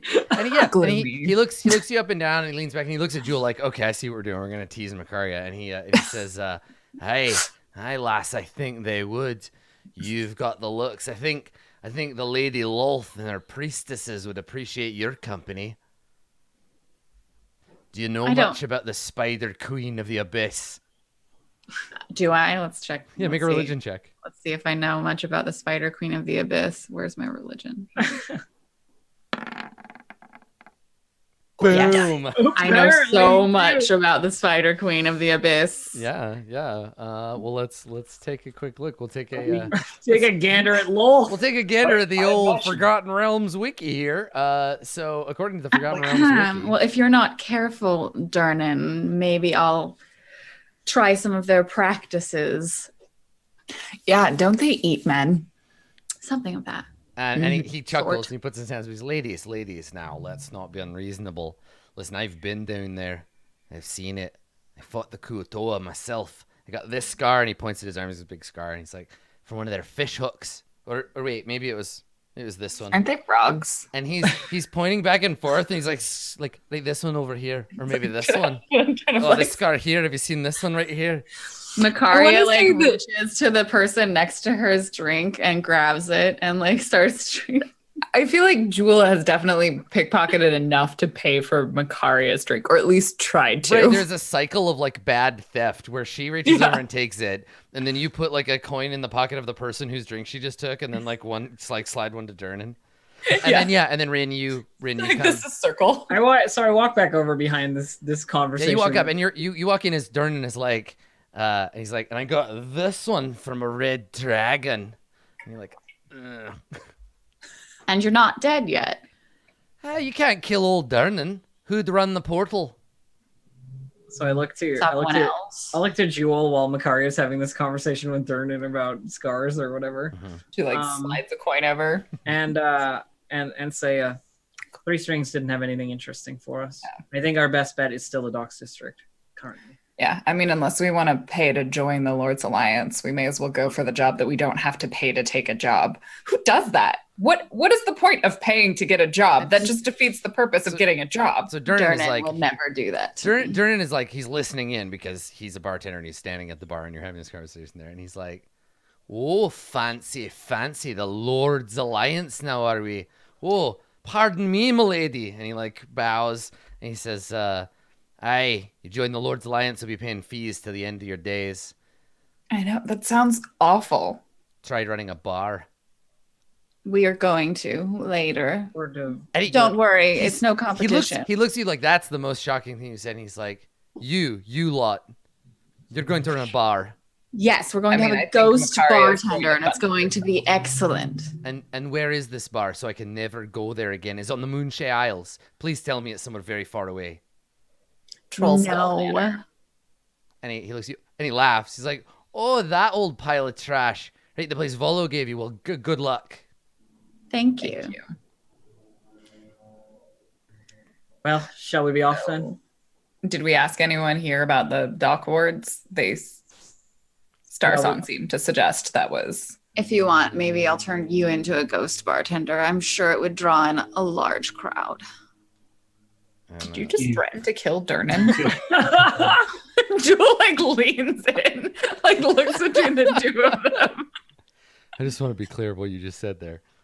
I love Makaria. Makaria and Durnan probably have like this relationship where she just gets drunk at the portal, and every time by the end of it, she's like, "I will fucking murder you and wear your skin as a robe, fucking Scotch bastard. I will cut off your Dare face. you not give me a free And I will drink? wave it like a flag. You don't even know. Someday I'm gonna burn this mother down, and I'm gonna have sex with your corpse." That is 100% true. When In it, which case, Jewel is in no way surprised because Can she's I, probably heard this before. while this drunken like shit is happening, can I like do something useful? Like maybe try and sort of like survey around the tavern if anybody's heard anything about these murders or anything like that. Like, because this place is full of people who are like movers and shakers, and they go all over the place. So maybe they know something. Yeah, I think Jewel would eavesdrop. Yeah, so while Makaria devolves to the point of I'll wear your skin as a robe or whatever that you just I will said, tear off your like, mustache and I'll use it as a boomerang. You don't get over here, you walrus-looking motherfucker. Okay. Jewel. I can do this all day. I can just make fun of Durnan for you for the rest of the episode. So Rin, Thank you're you. gonna I go love around. it. You're gonna go around and ask. Yeah, Jewel and I'll do the rounds, I think. Okay. So I guess it's probably an investigation check, right? Or yes. is it It would be persuasion? investigation with charisma, I think. Like whatever your charisma mod is. Okay, sure, yeah. Jewel, I guess I could do that, but Jewel's probably more listening than talking. But I will take talking because it is a +2 to this roll. I have a 3. 3 total in investigations. So if the two of you are doing it, yeah, somebody gets advantage. Oh, okay. Yeah, you Just wouldn't do roll it again then. separately. Okay. It's a 16. Yeah. Where's investigation? Yeah, because this is normally. Oh, there it is. Okay. All right. So it's Okay, a 16. 16. 16, Yeah, because my intelligence is 0, but my charisma's 2. Okay. I know. I It doesn't understand. act like it. I understand. I get it. You're a nice looking kitty. Okay. All right, 16. So you're like walking around just like asking people about what? What is this investigation investigating? I think just maybe people know who the murdered elves and half elves in the dock wards were. Like, if we can get names of them, or like when these happened, how recently. Okay. Yeah, that like Because if we know who they were, then we could maybe track down or like what ships they were on. Or the montage Ricardo includes. was asking about their bodies, so I'm Yeah. sort of on the Where are their bodies? might be able to talk to the dead, you know, which would- What? No, I can't do that yet. okay, well, that's what I got from do you still have the bodies? Oh no, So- she just likes corpses. Good turn. Well, all right. good. God, she's weird. You're so weird. Okay. So the majority of the people that you talk to are like, somebody died in the dock ward. Cool. And gnomes are short. Newsflash. Like, no shit. A couple of people are like, oh, a beheading? Tell me more. Like, gossip it. I mean, what happened? Gross. But mostly, as Davil said, like, no one people don't seem to know or care. They're just like, Okay. cool. Some dumb sailors got killed in the bad part of town. That happens. That's why I'm drinking up here. Then we should go to the bad part of town and talk to Probably. the sailors. Probably we should, yes. Yeah. Okay. Pick Macaria up from the bar, wherever, Come whatever on, he's you. doing. Time to sober up, honey. Okay. Give All me right. some water. So let's pop aspirin. over to that Waterdeep map. All right. So Macaria is basically slightly drunk all the time and would be very useless without alcohol in her. So don't worry about you're it. describing an alcoholic. Get help, Macaria. I'm just drunk all the time, and I'm never any good at anything when I'm not drunk. But when I am drunk, I'm not good at anything either. Help. I mean, she's got 3 8s for her stats. She is useless all the time. Good. Listen, an 8 is still in the slightly average range. You're a little worse It's than average. slightly under average. So you're gonna head to the dock ward. That is the plan. Mhm. All right. So you head down to the dock ward, and you want to spend the rest of the night scoping it out. Yeah, I think so. Okay. All right. So let's do a group investigation check then. Sure. So we all roll? Yeah, everybody roll, and I'll set a DC. Let's see what you turn up. Is it the intelligence investigation? Yeah, this one's intelligence. With- It's just a regular Okay, with investigation. intelligence, cool. Yeah. That's probably for the best. I'm trying to remember where the Yawning Portal is. Yeah, it's up here. Let me mark it. I actually have a mark on the Oh, GM. okay, have cool. it I on was the like GM trying to layer. find where it was marked, and So I marked it in the first one, and then we switched accounts. So now it's right. there. You go. So there it is. Let me put it on the map. Let me mark that on your map. There it is. Yawning Portal. So you walk down Snail Street into the dock ward, and spend the night exploring. Oh, Yeah. it's just off. Oh, that's Cook Street. That makes much more sense than I thought. So you get down there and you walk around, and like people don't they don't know you. You're strangers, right? So they're like I'm not a they don't really wanna stranger. talk. I mean, you are. Like, you're not a sailor. You don't work in the dock ward. You don't live down here. That's true. Like, you know, like you couldn't just go there and be like, "Hi, tell me everything. I know you." So the first night, I think it's What just up, Steve? yeah, it's a lot of like side eyes and kind of like I don't talk to strangers. I don't know you. Suspicion. I don't think that you glean much, except the fact that this is going to take longer to like investigate than you thought. You do a little bit of work, ingratiating yourself to the local populace, but by the time it starts getting late enough that you're like, oh, maybe we should go back home. None of you have turned up anything. Can we I- stop by the old Zoblob shop? Nope. You're just starting to sober up, and you're like, we should go to the Zoblob shop, little nightcap. Let's get high. At 4 Yeah, 4 in the exactly. That's morning. exactly what it is. Man, that's never a good path. I think we're going to have to take a few more nights to look around the dock ward, seeing as we didn't turn anything up. People will warm up to us eventually. Hopefully. I don't care if they like me. I want to kill this killer. Fair. Best way would be to catch them in the act, certainly. Maybe they'll go after Macaria. Yes, we should use bait. Oh, now that's an interesting idea. Sure. Dress Macaria up like a sailor and see what happens. I mean, I she's guess already it was. weaving around. She's already staggering. We might as well try. She is drunk as a sailor. As soon as they suggest Don't that, touch me. Jewel like looks at the other two more sober ones like, do you want me to get a uniform? Yes. Yes. And then disappears into the shadows, finds a ship, and ideally would like to You just like steal a tunic someone. and bandana or some shit. So you Yeah, want to just- sneak? You want to sneak onto a ship, into its Yeah. hold, and then steal clothes from the ship. I do, yes. That is Okay, I'm just being. I want to be clear about what your intent is. here. unless there is a better location. I mean, for her there's to probably acquire. a tavern where sailors are too. Yeah, but then she'd have to take them off the sailor. Yeah, maybe they don't stay. They I probably mean, stay if on their ships. these sailors are getting jumped in the alleys and having their heads cut off, you'd be doing one a favor, taking his clothes. favor. away. Yeah. It's like a reverse. What is it called when like a ship would pull into port and knock out a bunch of people and throw them on the boat, and then they wake up later? Press gang. It's a reverse press gang. It's a reverse press gang. I Yeah. found this It's on- soldier or this sailor, and I knocked him out and took all his sailor clothes, so he wasn't allowed back on his boat, and the boat left. And now he lives in Waterdeep. Yep. Okay. Rolls. Macaria is totally down to be bait. Okay.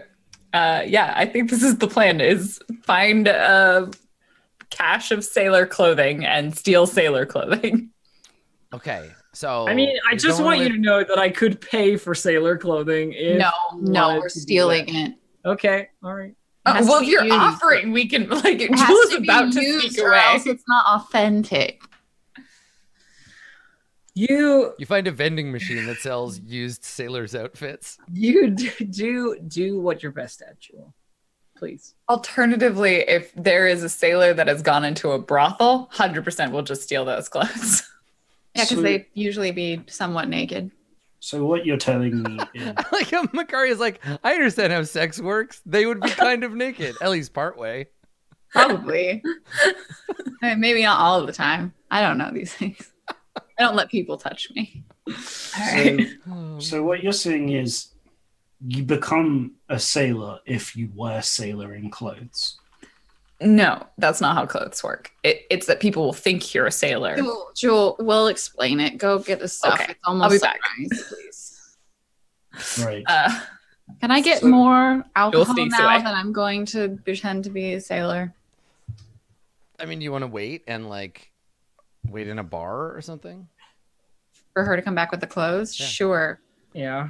Okay. Nearest sailor bar. Let's see. Not a sailor bar. We have to go into a different bar because we're going to go into a sailor bar with me as a sailor. And if they see me not as a sailor first, then they'll know the jig is up. Okay. All right. So you find a tavern, some unnamed sailor bar. They're all sailor bars down Yeah. here.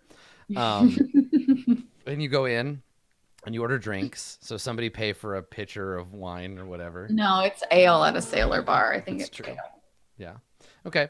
And so that's it in. So Jewel, we cut to you. Operation Secret Jewel. So Jewel, you head down to Dock Street and you're like walking up and down the docks, and there are all these ships. Some of them have just arrived in the Great Harbor. The dock ward, like, it never sleeps, right? They're always unloading and Yeah. loading. There's stevedores everywhere. I A said that. I gallon said of that. ale is 2 silver. Okay, I said that the same way you'd say cockroaches. There's stevedores everywhere, and yeah, warehouses off the docks, and people shouting by lamplight. What are you gonna do? Are you looking for a kind of ship in particular, or?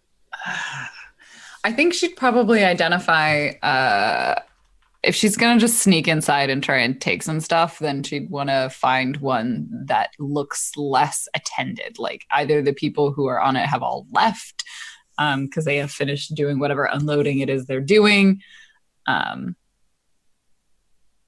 yeah, one that does not appear to have anyone watching it. Okay, make an investigation check. Okay.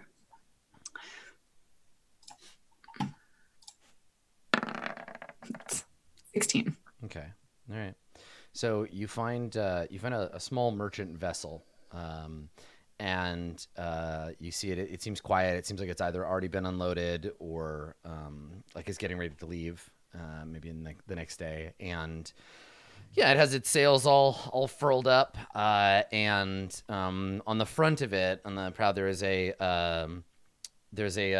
wooden carving of like a merman with like big pecs and like a chiseled jaw and like wavy hair, and he's holding a trident. And you see that on the front. It's of the Arcturus. ship. Yeah, right. The ship is called the Timid Fish Boy. I think the first thing she's gonna try and do, like, there's no one visible that she can see. Yeah. She's just gonna quietly walk on board like she's supposed to be there. Okay. All right. So let's get you to make a stealth roll to just like walk onto the ship, like sneak on there. This is what she's good at. Boom! 27. Oh, Nuclear stealth roll. Thank God. I was like sweating. You're all on your own. Worried too. Awesome. All right. So you sneak on board, and get like down below decks, but the interior of the ship is it's locked, right? Like because it's so left alone, there's a lock on the entrance down into the hold. Pulls out lockpick. Yeah, do it. Checks around. Goes for it. Bum, bum, bum, bum, bum. Dexterity. Bum, bum. Okay. Everything's stressful. 22. No problem. So you like click the lock and it opens. You like sneak on board inside. Yeah, it looks like this ship is loaded up with like textiles. Bound south from Waterdeep down the coast. Yeah, it seems like quiet. There are some, Cool. She's gonna look for like the hammocks and stuff that the crew would probably be sleeping in. Exactly. Yeah, they sleep in hammocks like around the cargo. Yeah. Okay. Yeah. So you someone's stash of personal items and ideally a uniform. Yeah. So you sneak like up. Clothing. You sneak up, and yeah, there are a couple of sailors that are still on board. You hear one of them like snoring, and you see one nearby. And he's just like in his little sailor underpants, and he's asleep, like curled up in the thing. And he's gonna stay in his sailor underpants. Yeah, he's small enough that like you kind of look at him, and you're like, yeah, okay, like we could probably make this work for Makaria. You see his clothes piled on the floor underneath his hammock. There's an empty or mostly empty like rum bottle sitting there. Good. She'll take the clothes. She'll take the rest of the rum bottle so from Makaria. You sneak up and you like crouch down to pick up the and he rolls over. He's like rolls over in his sleep, and he you hear him mumble. He's like, oh, not today, Floon. I'm too tired. And when he smiles, you can see he's got this like beautiful brand new golden tooth, just like ping. It's like the moonlight like it glitters off of his tooth. As you're reaching for. Oh no! I'm gonna regret something. She takes the clothes, takes the rest of the rum, and then leaves the room. Okay, you're not gonna take the bait. All right, so he rolls. She's not gonna steal his tooth out of his mouth. Oh, it wouldn't be that hard. You could just reach over, and just yank it out of there, and get out. She looks at it. Yeah. She looks at it. And instead on the way out, and like it's all really like all the shots are really obvious. Like you pause and you look, and we see the reflection of him in your big glassy eyeballs, and he yawns really wide, like. And like this. There's like a momentary reaching out of the claws, and then she goes and picks up the clothing instead. And then like bristles a little on the way out, and like just grabs a piece of fabric. Okay. They're like in bolts though, so just like unwind. They're pretty heavy. Okay. He's strong. He's a strong cat lady. I've handled bolts of fabric. They're not that heavy. Yeah, that's true. Yeah, they're just cumbersome. And then just slowly makes her way back out of the ship. Okay, cool. All right, so you sneak off the ship, and if anyone asks her, she's 100% going to pretend she was supposed to be there.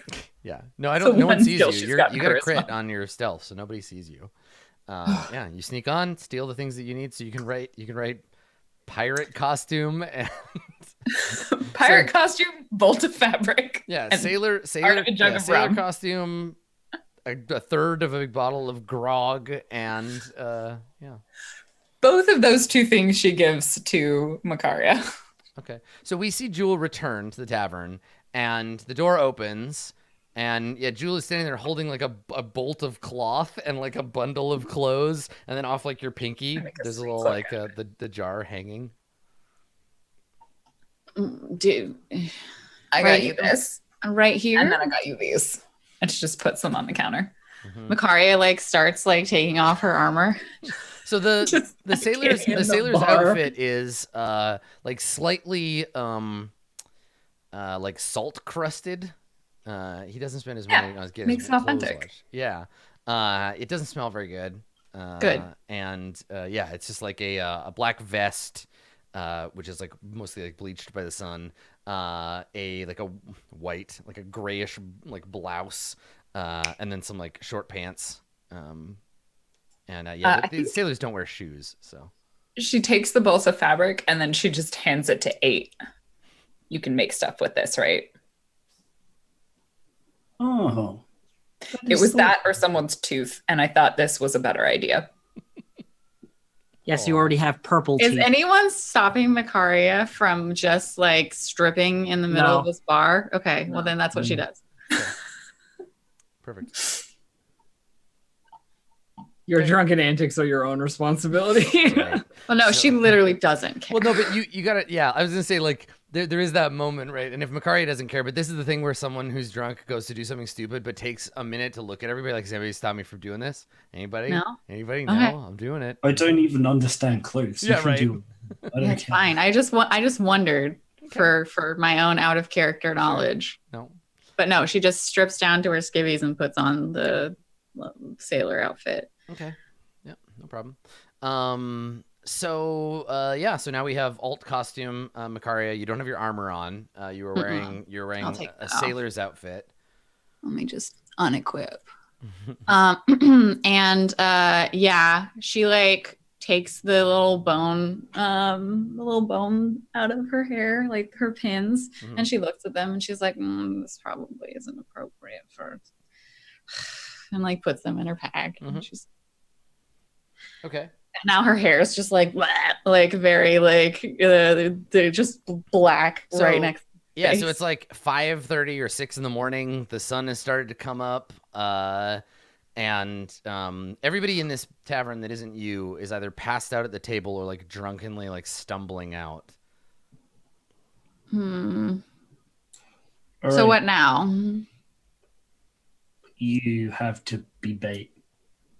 So I just stay here. Do we know where No. they've been No. taken? Not It will be. inside. It'll be on streets. Sure. So just wander around. Okay, bye. Takes the rum. And then Jewel will follow her at a distance. Okay. Yeah, I mean, we're all gonna try and follow her at a distance, but the thing is, like, we gotta stay out of eyesight, right? Like, it's one of those things where it's like, yeah, you're the one for that, certainly. She's not even like trying to act. It's just the clothes are acting for her. She's just drunkenly she's just stumbling drunk as around. shit, stumbling around the dock district. Okay. So the other 3 of you are trying to stay hidden but follow. Well, I wouldn't follow Makaria. I would follow someone following Makaria. Because you know that you're not very sneaky. Yeah. Yeah, I think the goal for like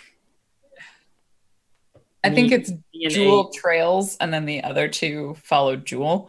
me and 8 wait for the like yell. Well, the problem rather is than- though, Jewel, is that your stealth roll, they'll have to get a high enough perception check to Oh, be able to that's follow you, right? If you're really good at hiding and they're supposed to be following you, they'll lose you too. They'll also lose Yeah, her. but I'm not concerned with following anyone. What I'm concerned with is the loud noise that that I can make loud presumably noises. is gonna happen. Yeah.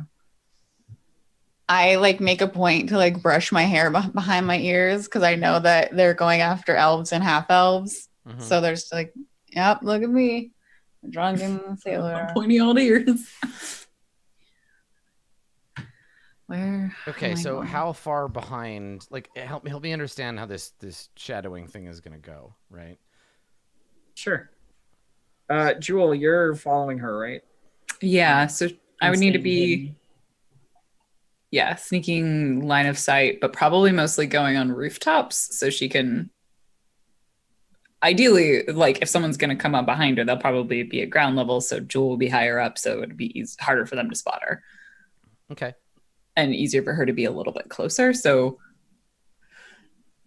30 feet, or would we want it to be more like 60 feet? Because I could double move and get to her if we do 60 feet. I mean, 60 is probably better. Like more of a distance is good. Yeah. Yeah. And we'd want to stay. Since we won't be able to follow Macarius. I mean, we're staying like streets away, like a street away at least. You know what I mean? Like we don't want to be in eyesight of what's going on. No, so why don't we just be like I'm waiting for the Jewel warning, basically. I think before she slinks off, there's probably make a lot of noise and we'll come running towards it. You have a signal whistle. I gave everyone signal. Yeah, a signal Oh, whistle. you did get signal whistles. That's right. I have a signal whistle. Yeah, had that. I remember you bought those. Yeah, and we'd like designate an area that you're going to be in, so we're never going to be more than like 4 It's or like 5 just rounds. wander around like Dock Like- Street and Keel Alley. Just like be around there Yeah. Like this area. or whatever. There'd be no Like distances, so just like as long as I'm within 5 rounds of running. That seems like a far distance, especially since you can run really far in D&D. mhm. Is that reasonable? Sure. Yeah, no. Macaria doesn't really like look out for her own safety and well-being. She just stumbles off drunk into the alleys. So, Jewel, you were saying you want to be up on the roof and like closer. Yeah, so within about 60 feet. Okay, can you make a stealth check for me? Can do. This is where 22. Okay. I really, really assumed I was going to roll like a 3 Yeah, right. Because it's the time that because matters. it's actually way more important than stealing clothes from a ship. Okay. All right. So so Makaria, you are walking around drunkenly in the street. It's great. It's a great there's time. people around though, so you're not presenting a very good like target, right? Like if there is somebody who's like following you and wants to kill you, there's people around, so you're gonna need to like make yourself a more desirable target. I think that the way that she does that is actually probably unintentional, is that she had wine at the Yawning Portal and then like almost a gallon of ale at the bar and then also this rum. She like goes into an alley and starts retching. I thought she was going to just go to pee. Okay. No, she's Almost a gallon of ale, just like 8 pints. she's just an empty sack of booze. Okay. Jeez. All right. So you wander into an alley, and so on the roof above you, your cat friend is trying to keep track. Can you make a perception check for me, Jewel? Yeah. Yeah. She is retching, so 22. It's less that you lose her and more I wanted to check okay. how like perceptive you're being generally. Okay. So Jewel, across the rooftop, you see a shadowy figure. You see him jump from a nearby across the street and land on the roof and like My shtick. crouch in the shadows. Yeah. And he seems to be moving towards Makaria. I mean, I think she's going to keep waiting because she doesn't want to spook him. She's kind of got to figure that, like, once they start attacking, they won't stop attacking. So she's waiting for them to start attacking. Okay. So you see him. I have no, like, interim way of getting other people's attention. Yeah, you see him skulking towards the edge where he sees Makaria, and he reaches into his cloak. He's got a big cloak on. He reaches into the cloak. He has a cloak covering most of his body, and then he has like a wide brim hat. And you see him reach into his cloak and draw something. Now there's no glint of metal. No, like it's not a blade. Maybe it looks like a wand or something. Okay. And he starts like bringing it up to point it at Makaria. All right. Then she wants to jump on him. He's still pretty far away. Like you're watching. Okay. You're saying you're watching from a distance, so he's like 40 feet away from you. Uh, She can move 40 feet in like 3 I can move seconds. that fast. So she's gonna whistle and then close the distance and Okay. attack him. All right. Well, let's Battle I guess map. as she's closing the see distance. how it goes. So he's over here. See There's a over. lot of people in cloaks. No, those are just people walking around in the street. There's commoners. But he's over here, Oh yeah. and Makaria is down here, barfing in the alley, and then you're over there. Okay. So you blow the whistle. I think she's going to probably do that as she's running. So she wants to keep as much surprise as she can before she blows the whistle. Okay. All right. Like she just like puts it in her mouth. So there's the like, as she's breathing through the whistle so that she can. You swallow it by accident. Yeah. So okay. So you want to like run towards him, blowing the whistle. Okay, let's roll. Let's have just you and him roll initiative first. Yeah, I think the intention is to try and get an attack in, and then as she's, I assume blowing the whistle is a free action, but I don't know. Yeah, Okay. totally. So then it'd probably be doing that like as she's stabbing him, Yeah, okay. like All right. just well, it's part of the breathing out process of stabbing. the two of you tie. Okay. Do you do next modifier? Is that So I think he gets to go, but he can't see you until you act. So you might as well go first, and then. okay? So I'm gonna use my feline agility so I can move double my move Okay.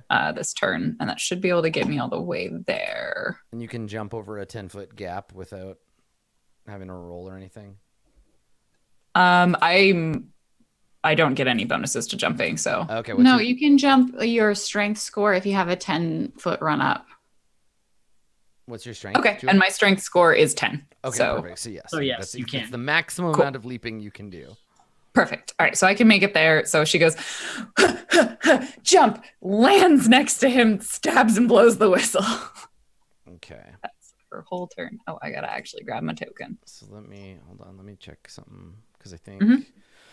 if you're surprised, you can't. Yeah, perfect. Right. So he sees you, but you surprise him, so he can't take a reaction, and we Advantage? just skip him. Okay, so everybody will roll initiative because the whistle triggers their rolling. You run over and you leap across, weapon in hand, whistle in your mouth, and then attack. Do I have advantage on this Yes. roll? Yeah. Totally. Yes. Yeah. Advantage. 19. With advantage, you do hit him. Okay. He turns and he like brings his shield up. He's got a little like dueling shield, and your rapier scrapes across it and then skips off the top and stabs him in the shoulder. So he takes 9 damage. And then Okay. So this figure, he is he's cloaked in black. He's got a black cloak, black felt hat. His clothes underneath are gray. He's wearing studded leather armor. His skin is like jet black, like almost blue black. He has long pointed ears, and his eyes flash angrily at you as you stab him. Okay, so he doesn't get to go, and then now this will be a new round. Everybody roll initiative. You hear the whistle blowing. good job, Makaria. Good stuff. Everybody goes on 9. Thanks. Trying to click my token. Hang on. Initiative. There you go. Okay. All right. So we'll treat this as sort of the first round. All right. 8 and Rin, you can go. You hear the obnoxious beep beep whistling. That's the signal. Yep. 8, not with normal sword and shield out, actually has a longbow, which I've never described before, but I had this whole time because I paid for it. Sure. And also it makes sense if we're doing long range stuff.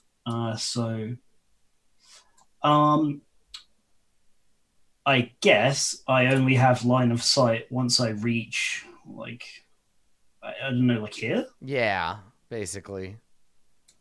Okay. In which case I will...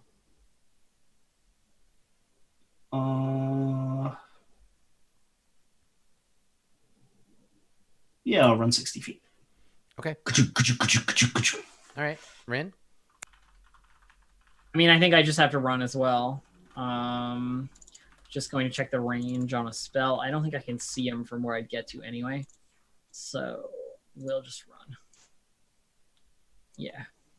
Which brings me to next to our boy. And that's it, I think. All right. Okay, so in this case, I go first, and then the two of you can decide how you want to go. So he has this wand in his hand, and when you slash at him, he like leaps back, brings up his shield to block part of it. He's like snarls, and he brings the wand up, and there's a click, and then a loud bang, and a flash of light.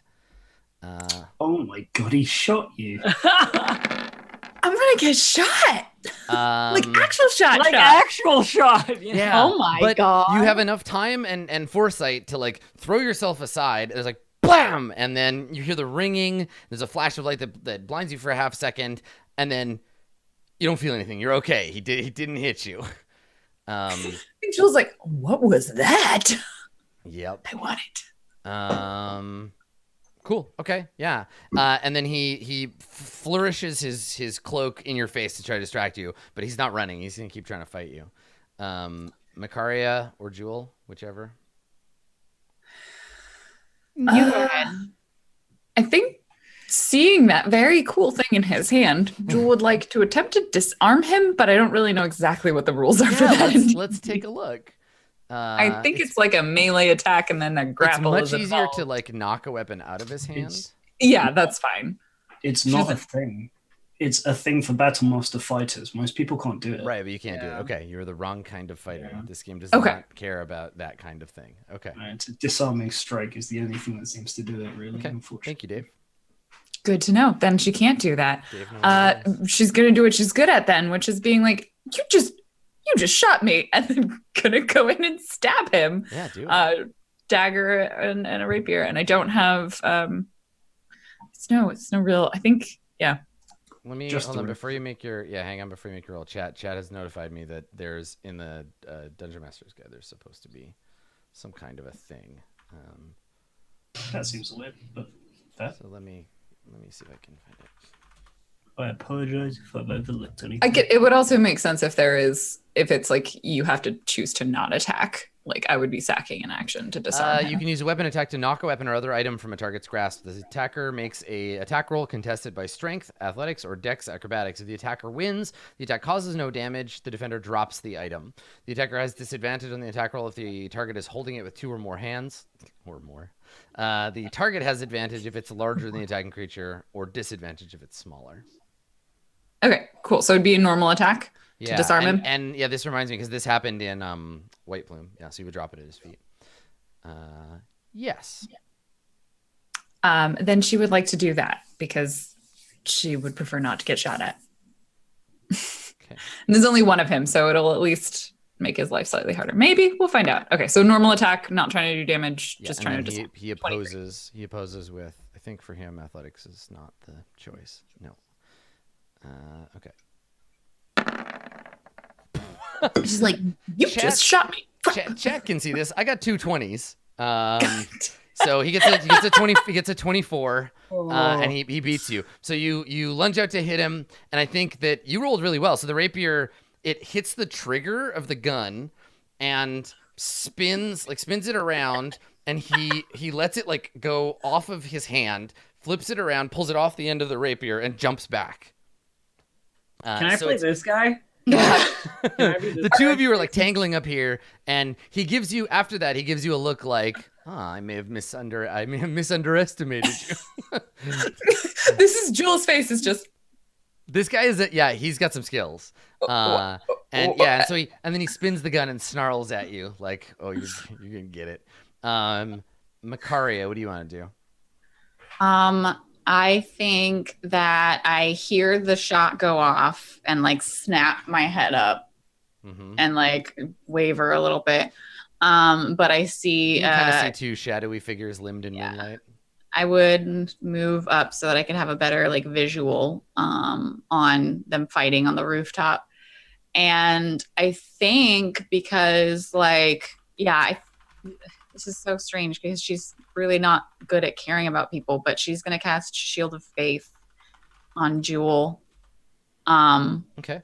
because like she heard that, and I don't think that's a sound that you hear very often. So it's like, wow, that's a really dangerous person up there. I should probably help Jewel not die. Mm-hmm. Blinking, like, and then she points at the guy because Shield of Faith is a bonus action, and she says, "The Lord of Bones comes for you," and it's just like really like, nah. But we'll see. He's gonna bone you real good. Yeah, bone you Yeah, so you're good. You don't You're even gonna know. get boned. Okay, DC 13 Wisdom save. Uh-huh. Okay. Wisdom save. Here we go. I got a 7, so he takes. Yeah, you take 12 damage. 12 damage. Blam. Okay. Right. So you hear the like ringing of the bells of Merkel, and he like grabs his head and snarls, and he looks down at Makaria like he's Fucking right. pissed. Yeah. Okay. 8. Yep. I can move up to here and probably still not quite see. No. Yeah. You need to get clear of that building if you're here. All right, I moved there this turn. I'm only going to be shooting arrows anyway. Alpha striking is the correct way to play this game, so I will use action surge and shoot him with a bow. Okay. All right. I think because of the weird angle, he's got like low, whatever the lowest cover is, like +2. The Two. +2, yeah. Sure, sounds good. Might miss them. Yeah, that misses. Yeah. So you fire an arrow and it hits the building beside him. I was never very good at this. Okay. Rin. Okay. How far can I get? Probably like just past our good buddy here. So I'm gonna move like next to him here, and then I've got nothing I can do this turn, but I've got my violin out again, so ready to go. So the dark. Oh wait, I can bonus action Bardic Inspiration, right? That's a bonus action thing. I have no idea. I think it is. Actually, I'm not sure. Sure is. Yeah, it definitely is. So I'm going to inspire our friend on the rooftop with a sting and the statement a dramatic duel to the death, and then that's it. Bardic Inspiration. Someone's death anyway. Okay. Yeah. Great. So D6 inspiration for you, Jewel. Okay. Perfect. All right. So your new friend, your new dark elf friend, he sees that you have friends joining the fray, and he shakes his head and looks at you, Jewel, like, can't have them cheating. And he looks, and there's a flash of purple like over his eyes, and then Makaria and 8, you are engulfed in magical darkness.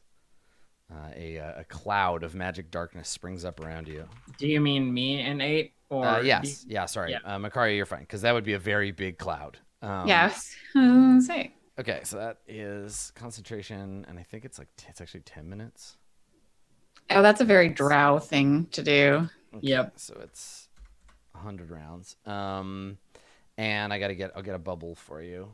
And then the two of you, I'll tick off your has sight, and then you just tell me how far you want to go in any given direction, and I'll tell you when you bump out of the bubble. So just don't be alarmed when you are suddenly blind. Okay. Wait, there we go. Okay. And then it's a 15-foot radius, so it's like 30. It's six squares, I think is how it's supposed to be. Yeah, 30. Okay.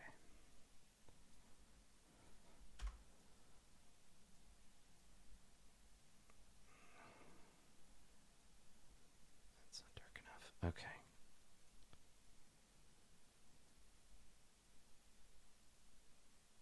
All right. Okay, great. So that is his turn. Jewel, you can go. Are we both in the bubble? Yes, actually, I guess you're in the bubble too. So Bubble you. Okay. And is he in it? And yeah, in that case, let me check. I think that's fine. It's the right size. I fixed it. So he drops the bubble and then he can move. So he's gonna fall back. And because you can't see him, you can't make the attack of opportunity. Cool. I think they meant like it's 1 too long by the vertical axis. Oh, did I make it too big? Nope.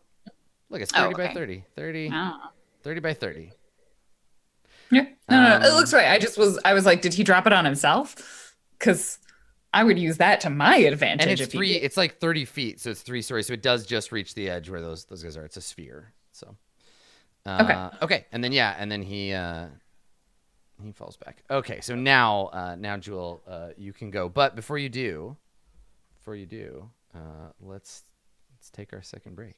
Oh yeah. Ooh. All right. Those are that thing. So engulfed in darkness, or drunk, you can see now, Makaria, a great sphere of shadow, roiling shadow has appeared. And then this guy falls back, and you hear pattering of footsteps up on the roof. We're going to take a short break here, and when we get back, we'll continue battle with the gun drow, I guess. Don't go anywhere. I don't like him.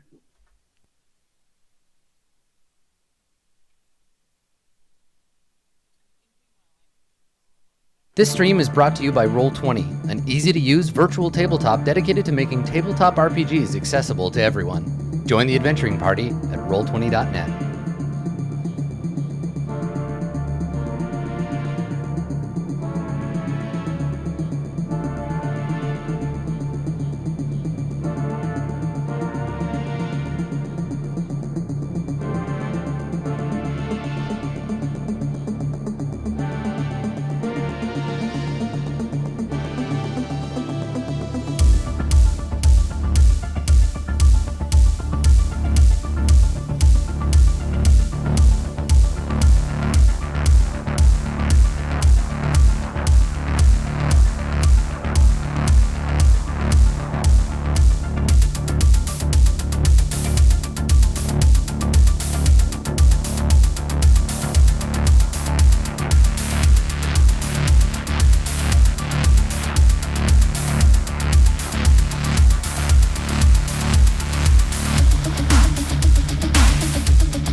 Hello, everybody. Welcome back to Roll20 Presents Waterdeep Rooftop Drow Gunfight.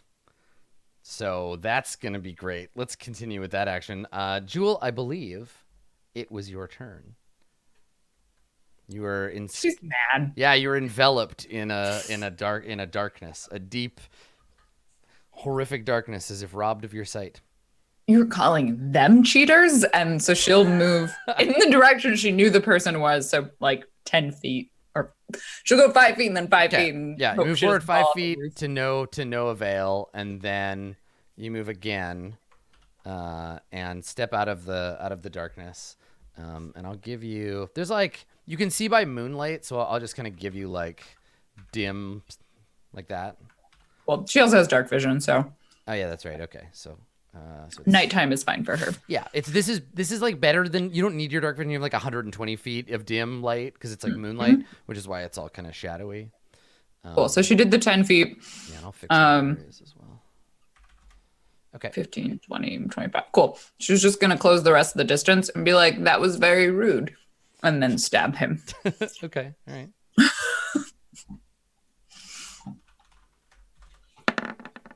Oh, With a nice. 23. You do indeed. Unfortunately, I'm going to ignore the sneak attack. So 4 damage. Okay. All right. So you That come was at him. very- You come at him. He's run around the chimney. He flaps his cape in your face, but you duck out of the way and then you slash him across the leg. And he snarls. And Makaria, it is your turn. What are you gonna do? So from down here, was I able to see that he's a drow? No, you just saw a shadowy figure. Okay. Then I think that she's kind of just like leaning back against the wall of the alley, and she's like, yes, die. And she's just, yeah, she's, Okay. that's what she's And got he doesn't. right You now. don't need to be able to see him. I do. I think he's standing on the peak of the roof, but if he goes any further back, you'll start losing. Okay. Um, Yeah. If he goes past the peak of the roof, I guess. Yeah, I point at one creature I can see within range. Yep. Okay. Yeah, you can still see him. So yeah, wisdom save. Okay. I will make that save right now. Mhm. He gets a 14. Haha. Well, he doesn't take damage. And Toll your own damn self. Bleh. Okay. 8. Okay. I'm gonna run 10 feet downwards diagonally because that's where a wall Like is. southwest. Yeah, Okay. and I'll hit a wall. Yeah, you do. You bump into the wall. Then I'll skirt the wall, like one hand along it, and run westward and try and get out of the Okay. darkness. So you move another 10, 20, 30 feet, and you emerge. I'll give you your vision, your little like dim. I was going to run 10 feet and then climb, and then I realized that's actually just impossible. Yes. Okay, so there you go. You can see the orb of darkness next to you. Yeah. And I use the rest of my my action to try and climb the Okay. building. Sure. Is that feasible? Yeah, it's make an athletics check, and then it's like Sure. 25 feet of difficult terrain. Okay. Normal roll. And I imagine 8 just climbs by jamming his hands into the wall and like digging holes into it. Yeah, Yeah, Wonder Woman style. Imagine he's got. They've got like. They can kind of lock their joints a little bit. Oh, cool. Yeah. So like the fingers are kind of like half bent, and they just go. Right, just slamming your hands into the wall like hooks. Okay. So you've moved how many feet? 10, 15, 20, 25 feet. And then if you just move, you can move. It'll be another 15 because it's like you have 5, so you can't actually use it to climb for difficult terrain. Sure. So then, Yeah, no problem. so you climb up 10, 20. Yeah, and stowing a thing can be part of a move action, but you can't stow and draw something that takes action, right? So I could Yeah. put the longbow on my back and then climb. Yeah, that's fine. Okay, so you have to go up. It's basically 50 feet of climbing. So you climb. That's fine. I'll do it next turn. Yeah, you can start this turn, so you're not all the way up. You're halfway up. Sure thing. Okay. All right, that's great. Yeah, so one more move action of climbing will get you up over the edge. Okay, Rin, what would you like to do? Okay, well, I'm in this darkness right now, but I have a building behind me, so That sounds like all it needed was a Dear Live journal before it, and it would have been perfect. Dear notebook. Dear notebook, so I'm trapped in this darkness right now. I'm gonna move like left at him along the wall. Okay, so west. And Yeah. I say, Rin, to the sound of my voice. Okay, so Just to 20 try. 20 20 feet out. 20 and feet gets you- me out. Yeah, and you emerge. There you go. Can I see what's his butt? No, the it's too steep, right? Because it's like 25 feet up, and you're like your angle is like that from the other side of the street. He's too far back. Okay.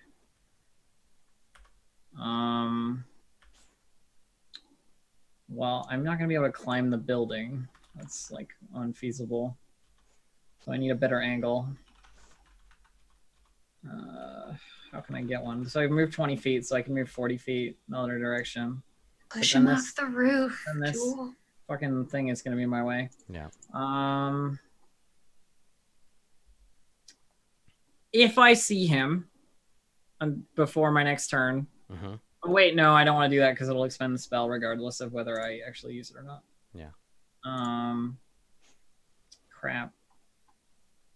How difficult would it be to climb this building? You have to make an athletics check, Yeah. I meant like how high it was, like 30 feet, give or take. 25 Oh. feet total, I think.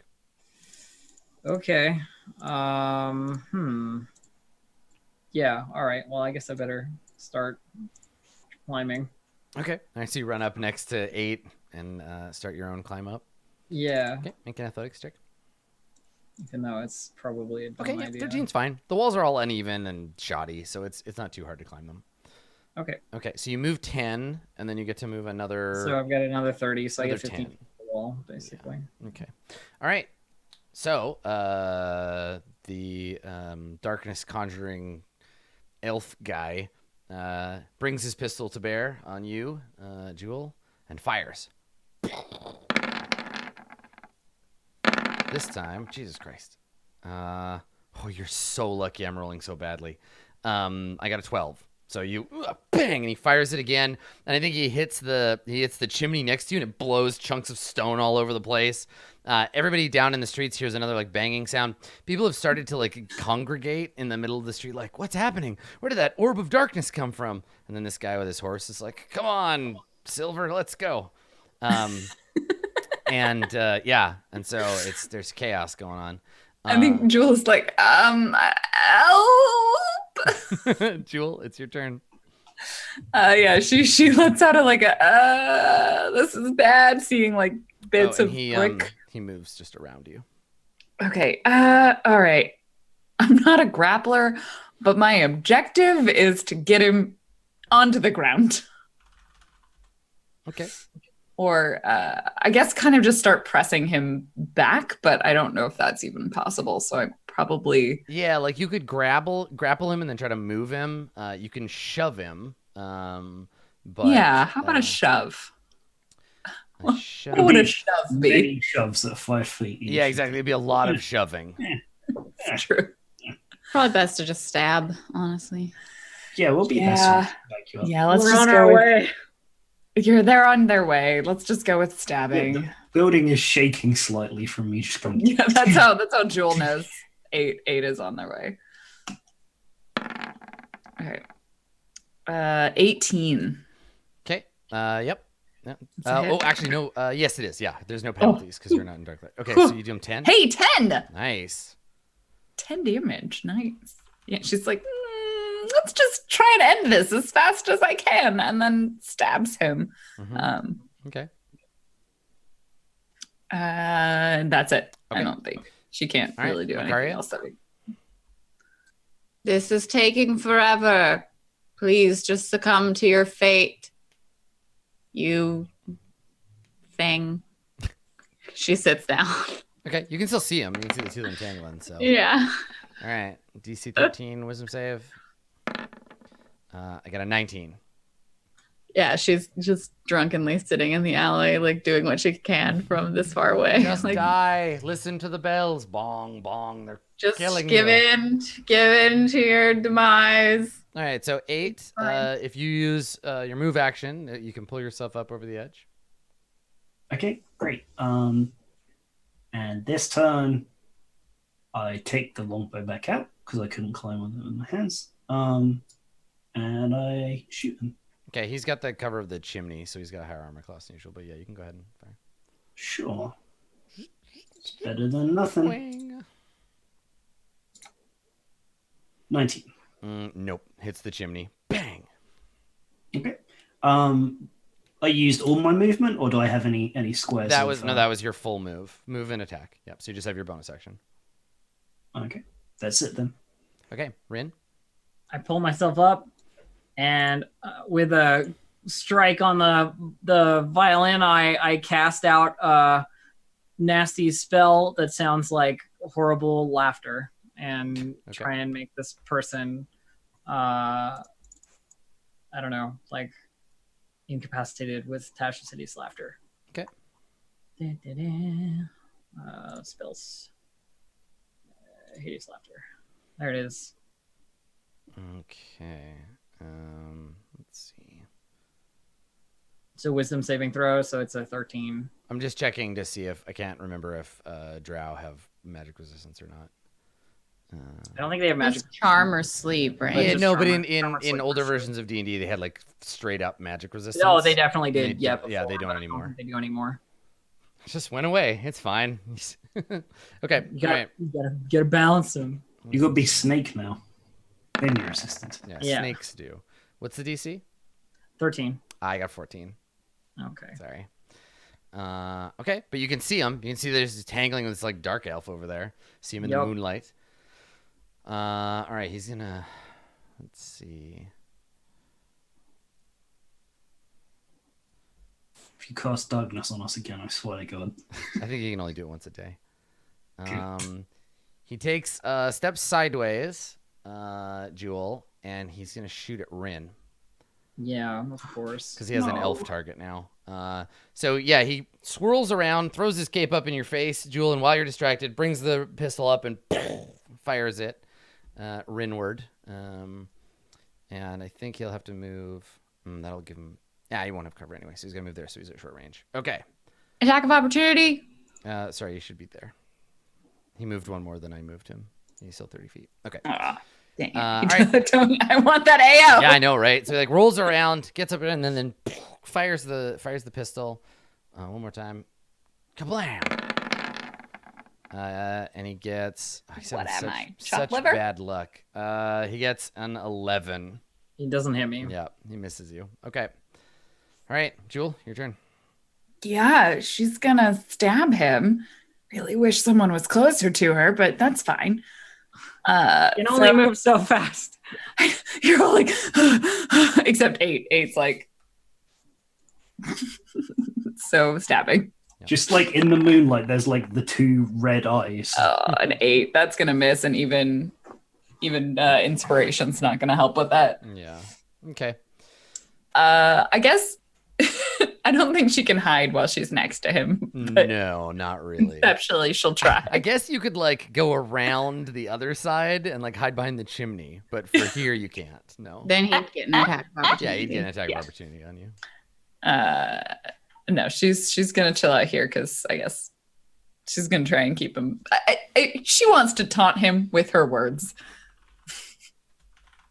for no other reason. Okay. That she can. You're stupid, and your darkness smells funny. All right. It does. It's smelly darkness. Sorry, Macaria, it's your turn. So when he like flings his cloak, can I see he's a dark elf now? Everyone else can. No, you don't have his. You just see shadows, right? He's backlit. No, I don't think so. It's He's very hiding behind dramatic. the thing now as well. Yeah, now he's behind the chimney, so you can't even see him. I still do the conceptual like go to but I can't see him, so I can't Yeah. cast the spell, and I have negative in strength, so I don't think she's even going to try to go Is everything up okay the up there? side of Do you the want to building. like hold an action or? Yeah, I'll hold an action that if he jumps down, I'll attempt to like smack him something good. Okay, so if he's within range, you'll make a melee attack. Yes. Okay. You're lucky that he's not shooting at you because you have a terrible armor class right now. It's true. It's 8. very true. It is your turn. Okay. I hate this bow anyway, so I throw it on the ground and I run at him and I draw a sword. Okay. And I hit him with my sword. And weirdly, because of the new fighting style, I do slightly more damage if I only use one hand. Okay. There you go.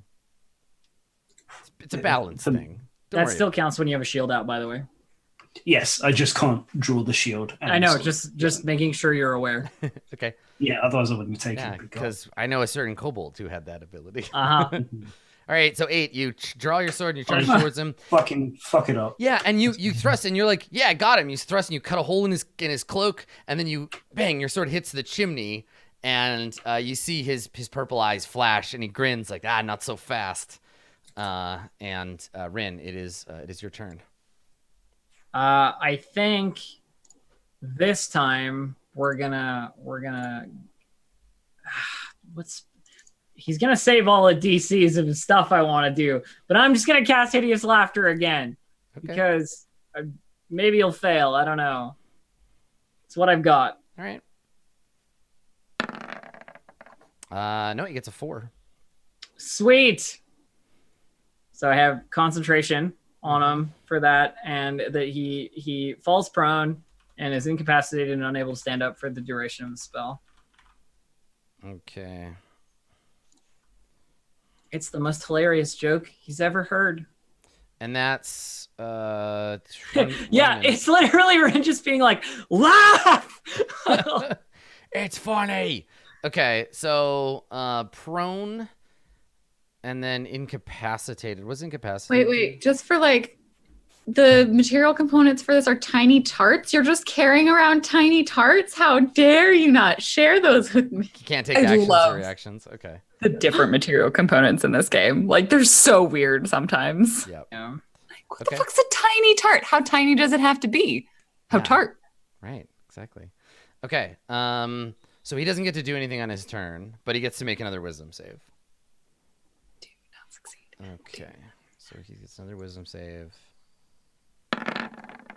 This time he gets a 12. Yes. And the DC is 13, right? It is. Okay. Jewel? Wait, we strike as one. Use the advantage.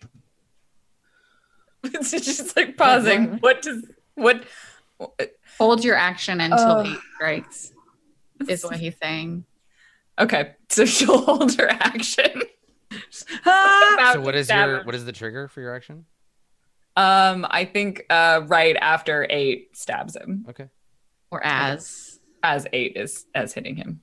Well, yeah, I mean you can't act at the same time as someone else, so it's like as soon So as I think it's 8 will go first, and then Jewel will. Yeah, that would be the plan, because then I'd hit and I'd do that, but then you'd have me there still. Yeah, so you- I still get the sneak attack because you're there. I just won't get advantage if he succeeds. Well, he will be prone still. So he's prone, so you get the advantage anyway. It's true. I will still get advantage. Perfect. Excellent. I like this plan.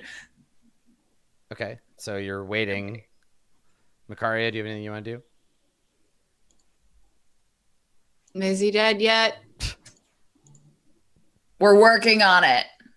Okay.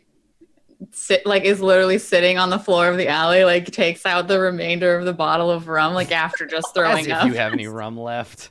Okay, well, You please. take out the bottle and look at it, and you're like, oh, it's empty. Okay, 8. 24 hits. Yeah. Yep. Okay, I chop him. Okay. Minimum damage. Okay, so now he gets to make a save. Mhm. Yes. And it's with advantage. Sorry, I rolled the wrong thing. Hang on. There we go. Now it's a wisdom save. Okay, he does make the save. Okay. So he's not Still- not incapacitated anymore. Still prone because you don't automatically levitate back to your feet. Okay. What? Now you can make your attack. You still have advantage because he's prone. Yeah, Jewel like sees him stop laughing and she just smiles and she's just like, how about this joke? And she's not a bard, but she stabs him. With advantage 17. You miss. I'm going to use my inspiration. You have to use it before you roll. Oh, you mean your bardic inspiration? My bardic Yeah, inspiration. the bardic Yeah. inspiration. Yeah. Whichever one of you game developers who called inspiration and bardic inspiration the same thing. 18? Does an 18 hit? I have a problem with you. Yes, an 18 does hit. Oh my God. Yeah, bardic inspiration. Ugh! She's like, wait a minute. And then Rin's like, you can do it. Okay. And then with a sneak attack for 10 damage. All right, cool. Rin, it is your turn. This is a tough dude. Yeah, no From kidding. the alley. Should we maybe ask him why he was killing people or no? I'm gonna vicious mockery him at him. Okay. 1 against 3 on this roof. Should give up now. You can hear a wisdom save, so it's a DC 13 wisdom save again. It's got a 18. Okay, so he doesn't. Nothing happens. Okay. All right. Hideous laughter is good. All right, so he's gonna use half his movement to stand up. He's like the unluckiest dude.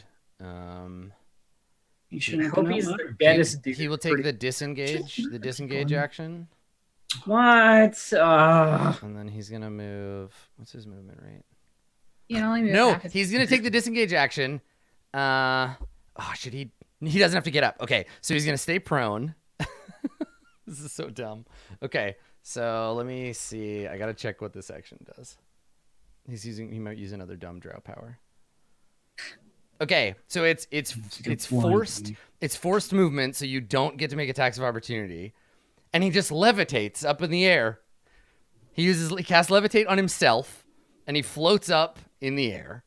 The Doesn't he have to levitate. choose to move with levitate? Yeah, one creature or object of your choice rises vertically up to 20 feet and remains suspended there. He didn't Okay. move. He didn't take the move action. He just got levitated up out of your threatened area, but he Well, can't now I shoot can you because see him that was his better. turn. Yeah, so we see him like freaking Mary Poppins just floats up in the air, and the moon is behind him, and he just like looks down at you. So he's 20 feet up in the air now. Congratulations, flying drow. And that's his turn. So I think the darkness goes away because I think levitate is also concentrate. It is concentration up to 10 minutes. Okay. Let me add it to his order here.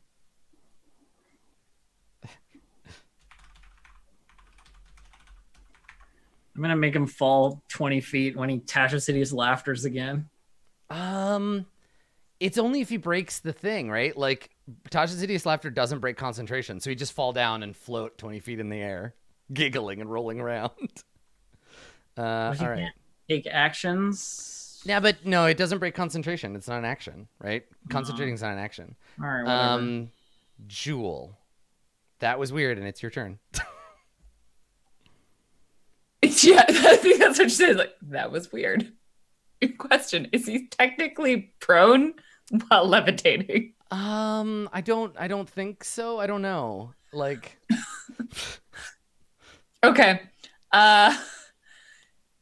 He's 20 feet in the air. he is, yes. I don't think she can stand on 8 and then be 20 feet in the air, but she thinks about it for a moment. And then is going to is it an action to draw a weapon? No, you can draw a weapon as part of so what do you have a rapier in one She hand? She has a rapier in one hand. She also has a short bow. Oh, So yes. she to like put that away and So because if not, you can't do she- both. You can't put the sword away and draw the short bow. You can drop could the drop the sword sword. and draw the bow. Yeah.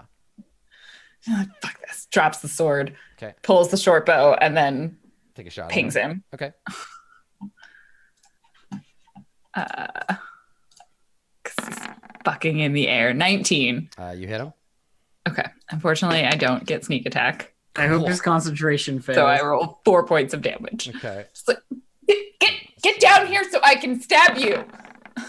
Why are you killing my friends? And what's the DC on a con? It's 10 or... 10, it's 10. 10 or half the damage. Okay, yes. He fails. Yes! Okay, so he takes 2d6 falling 2d6 damage. He takes falling 10 damage. damage. Ah! And he like plunges down Thank you. plunges down to the earth. Ah! And crashes onto the roof. Okay, Makaria. This I is, saw a You saw clean him for a line. second and then he fell down. I get that this guy's supposed to be cool, but he just seems to He's be not actually. He just has a Wandering. gun. Why is this taking so? I'm just gonna take a nap, okay? I have nothing that I can really do, so with everyone like out of my line of sight and no one's really injured, like You yeah. could move towards having line of sight, like climb up the I- side of the building or something. I mean, I very, very unlikely to be able to climb up the side of a building at So this was I. moment at Yeah. this state. All right. Okay. Give me 1 second. I'm just checking. Whether he falls prone. He doesn't take damage. The target Okay. floats gently to the ground. All right, fine. So it's like he's more like a balloon with the air let out of him, where he's just like, no, and he's like floating down slowly, and then lands on the ground. Okay, so Still prone. Makaria? 'cause Never got up. yeah, that's true. It's like floats gently. I mean, he'd be Okay, able to- I'll make a roll to see if I can climb up the side of the building, but I'm drunk and I'm not great at athletics. So does being drunk have any kind of mechanical or no? Just make the roll. Not really. No, there's no point. I don't like punishing people for doing RP stuff. A nine is not sufficient to climb up here. Yeah, so I go like, fuck, I guess. And I go to the wall. There's probably even like a windowsill, and I like stand up on it, and then I just like fall on my ass. Blah, and you fall backwards. There's a commoner, a Waterdavian commoner up the alley that points, and it's like, "Oh, hey, look, there's another one." And then his friend is Another like, what, fucker? You just look back. You go, "Fuck off." Okay. All right. So you try to climb and you fail. 8. It is your turn. Hey, thank you very much for lowering him to the ground in stabbing range. Otherwise, I would have had to do some fucking stupid shenanigans climbing up this chimney and jumping at him. I thought about doing that too, but this seemed easier. Considerably easier. An 18 hit. It does. Yes. Do 12 points of slashing damage. I just Okay. All right. Rin. Seriously, does no one care about trying to talk to this guy? no, Not currently. straight up, not even crossed my mind. Yeah. Rin. Yeah. I think it's just a vicious mockery again. Okay. You can't escape. Give up. Right. So that we can just murder you. Yeah. Yeah. No. All right. Wisdom save. I got. I mean, if he 10. gave up, I might not murder him, but I can't speak for everybody else. Got a 10. So he has disadvantage on his next attack roll, and he takes 1 psychic damage. Okay. Okay. So it's his turn. So he will get up, take the disengage action, and then he will move. So he moves this way. He starts running away. All right, Jewel, your turn. Well, she has a bow out, so that seems like the actual main action here. She probably turns back to 8 and is like, maybe we should like restrain him. Kill. We need to find out who he's working for so that we can stop other elves being killed. Then we can kill him.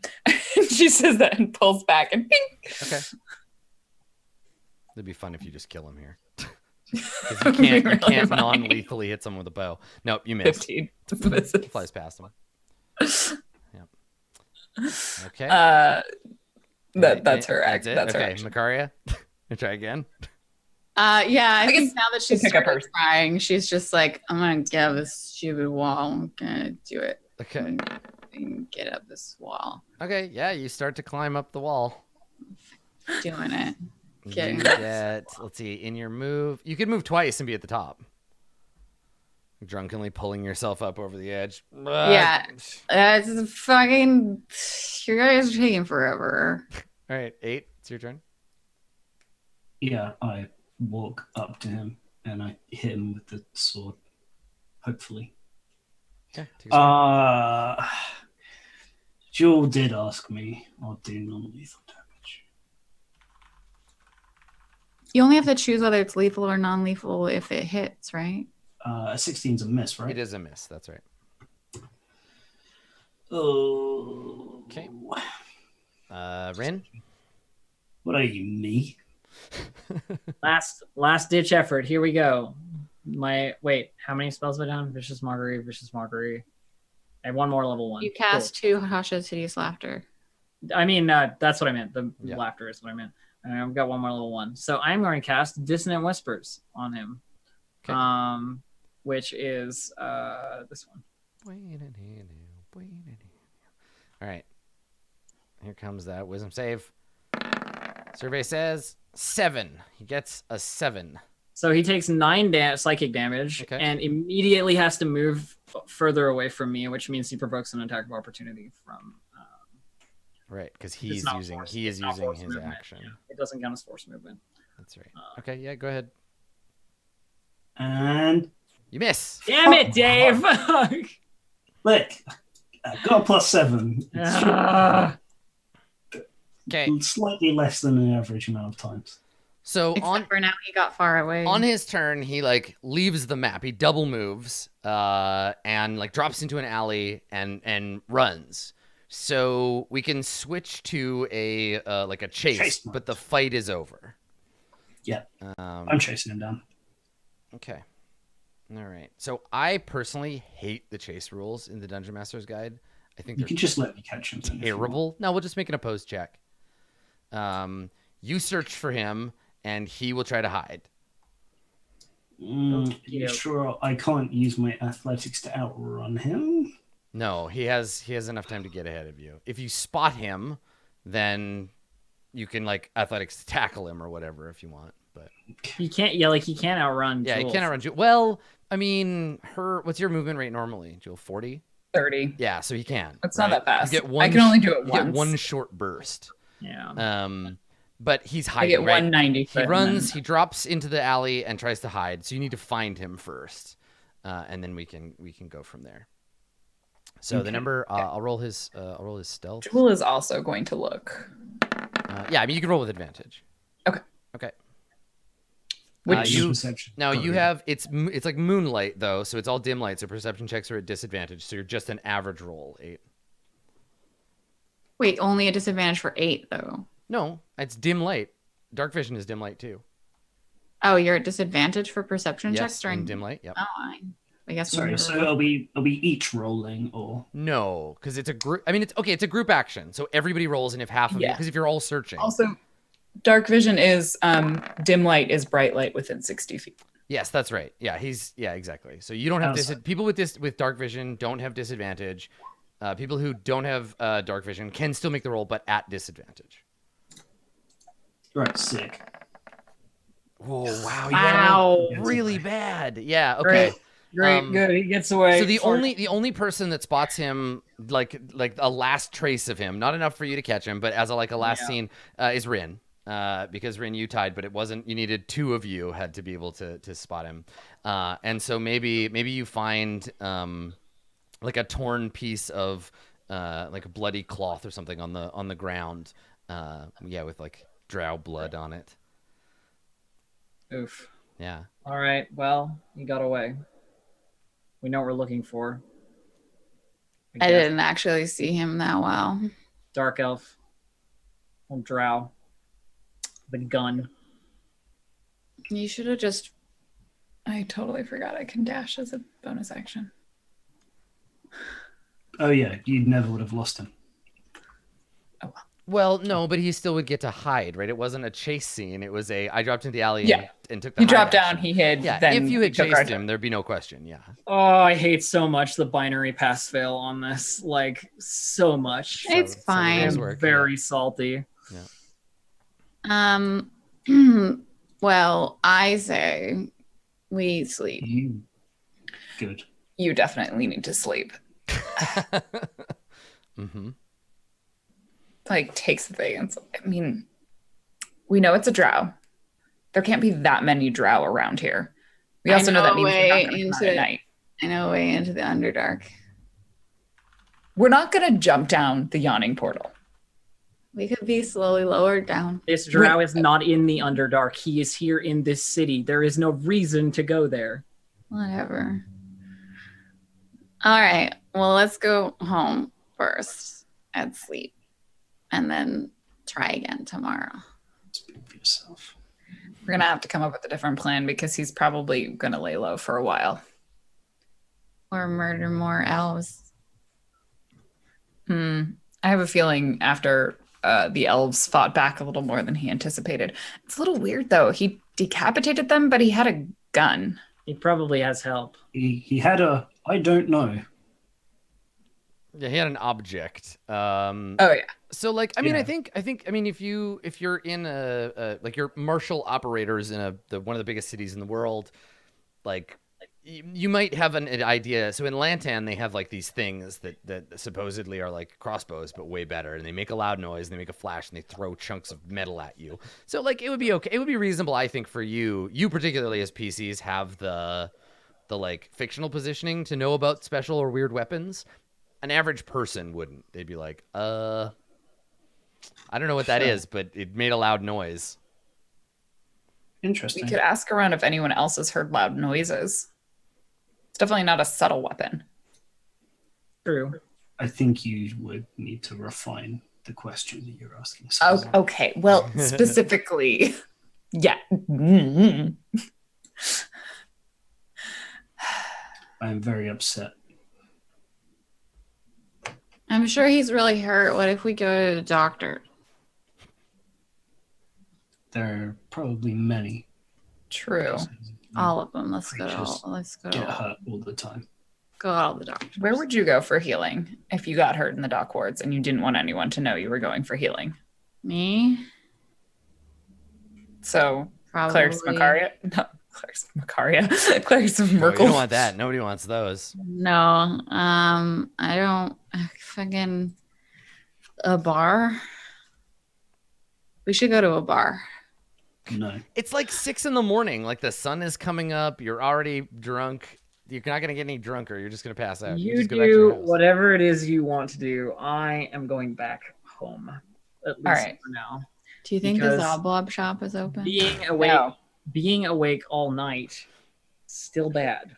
Yeah. Some might even say it's exhausting. I I Fine. feel fucking exhausted. I will not be able to sleep anyway. I will probably not find them, but I will vent my frustrations by walking about aimlessly in the district in the chance that I turn up them. Macaria like pats your like arm as far as she can reach it, and she's like, "You go kill people. Good job." And is like heading back toward Troll Skull. Yeah, 8 just wanders off because they're not going to sleep. They're just going to wander about Okay. and hope they come across this. Probably not going to happen. So at some point, 8, I think, as people are like waking up and stuff, you see a kid waiting for his mom outside of a store or outside of their house as she's like leaving the house, and he's like just staring at you as you walk by, and his mom comes out and he's like, "Mommy, look, it's one of the great walking statues of Waterdeep," and she's like, "No, honey, they're much bigger. That's just some kind of." It's just a man in a costume. Come on. And she like takes him and like picks him up. And they walk away. Neither a man or a costume. Damn right. Kill the kid. Kill him. So 8, you spend some time wandering the dock ward in search of this mysterious pistolier, but find no such thing. The rest of you, return to your home, and Jesus, that's a long ass walk. Holy crap! Yeah, it's a very long walk. It's like all the way across the city. Did we set up the scale for this map? I think there isn't a I scale don't on think this map. so. No. I want to be able to measure how far things are. It's not that bad. It's like It's like 100 feet. It's not a big Yeah, deal. right. Like it's only. Yeah, it's just Because all these buildings are like less than a foot wide. Yeah, this map would be a scaled. tiny- It'd be scaled. Yeah. It'd be scaled properly. Man, it's in this Waterdeep for ants. keep Malik out of this town because like how big is what's the radius on a fireball? 60 feet. 60. I'd take out the whole block ward. Just- Be like somebody's dying in block ward. All right, it's gone. Whole thing. Cratered. Yeah, I actually don't know. I have like an old. I'm gonna look. I'm gonna make a note. I'm gonna look in my old second edition Waterdeep thing and see if it gives me a scale, and then I can measure the distance and we can compare. Maybe there's another bit of art with it. Yeah, Waterdeep scale ? Because I want to figure it out. Okay. Yeah, they're not good about it as well. Cool. Well, so yeah, day comes. The group of you go back to your home, and you rest. And like our characters, we too will take a short rest here. And when we get back, we'll conclude today's episode. Don't go anywhere. We'll be right back.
Hello, everybody. Welcome back. It's the conclusion of today's episode. Roll20 presents Waterdeep Dragon Heist. We figured it out on the break thanks to, apparently, the Dragon Heist Discord and the work of one Scuzz Nugget. I have the correct scale now for our map of Waterdeep. One unit on this map is 302 feet. So we figured out if you go directly from the dock ward to your house, it's something like 14,000, 12,000 feet, which means it's like 2.5 miles. So it's not actually that bad if you walk the most direct. Yeah, I would have thought. It's a it'd be- dense city. Yeah, well, and that's the other thing is that medieval cities don't often have like a ton of like look at everything's all jammed together really tightly, and yeah, it's a medieval city. So Honestly, it's built more in blocks than I would anticipate from a medieval city. yeah, there's Like, look at all these like straight lines. That's Not what the England Lord's looks like. Alliance influence. That's I'm right, the sure. Lord's Alliance, exactly. Listen, we got to make a town. It's got to look like this. Yeah. Even Seattle didn't end up that well. Right. Yeah. So if you're playing this at home, change your map scale from 1 unit to 5 feet. 1 unit is 302 feet. So there you go, 302 feet. All right. So, my friends, let's figure out what you do the next. So I guess the next day. Late afternoon, the next day we wake a day up. later, a long rest later. Everybody gets all your spells and stuff back. You go back. You sleep on the floor of your house, and you awaken in Troll Skull Manor. What are you gonna do? What's the plan? for Brow. What if we were to go ask Davil if he knew where we could find a Well, we nasty drow with a bang stick? I was going to say we could tell him what we have learned, because tracking someone down is infinitely easier when you have a network of people working for you, and That's a good point. a very, very, very obvious sort of person to find.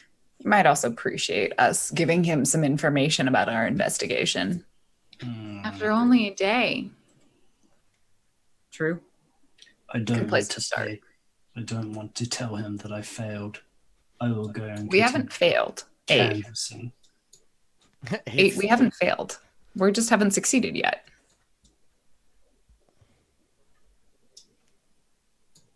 I know you Come on, said- 8. Come to the Yawning Portal with us, and then after, when it's dark again, we can go looking for It's this. loud and it's really hard to not kill anyone. There are so many people there. It's hard. You do realize Okay. that if you killed someone there, the violence would be unsanctioned. Exactly.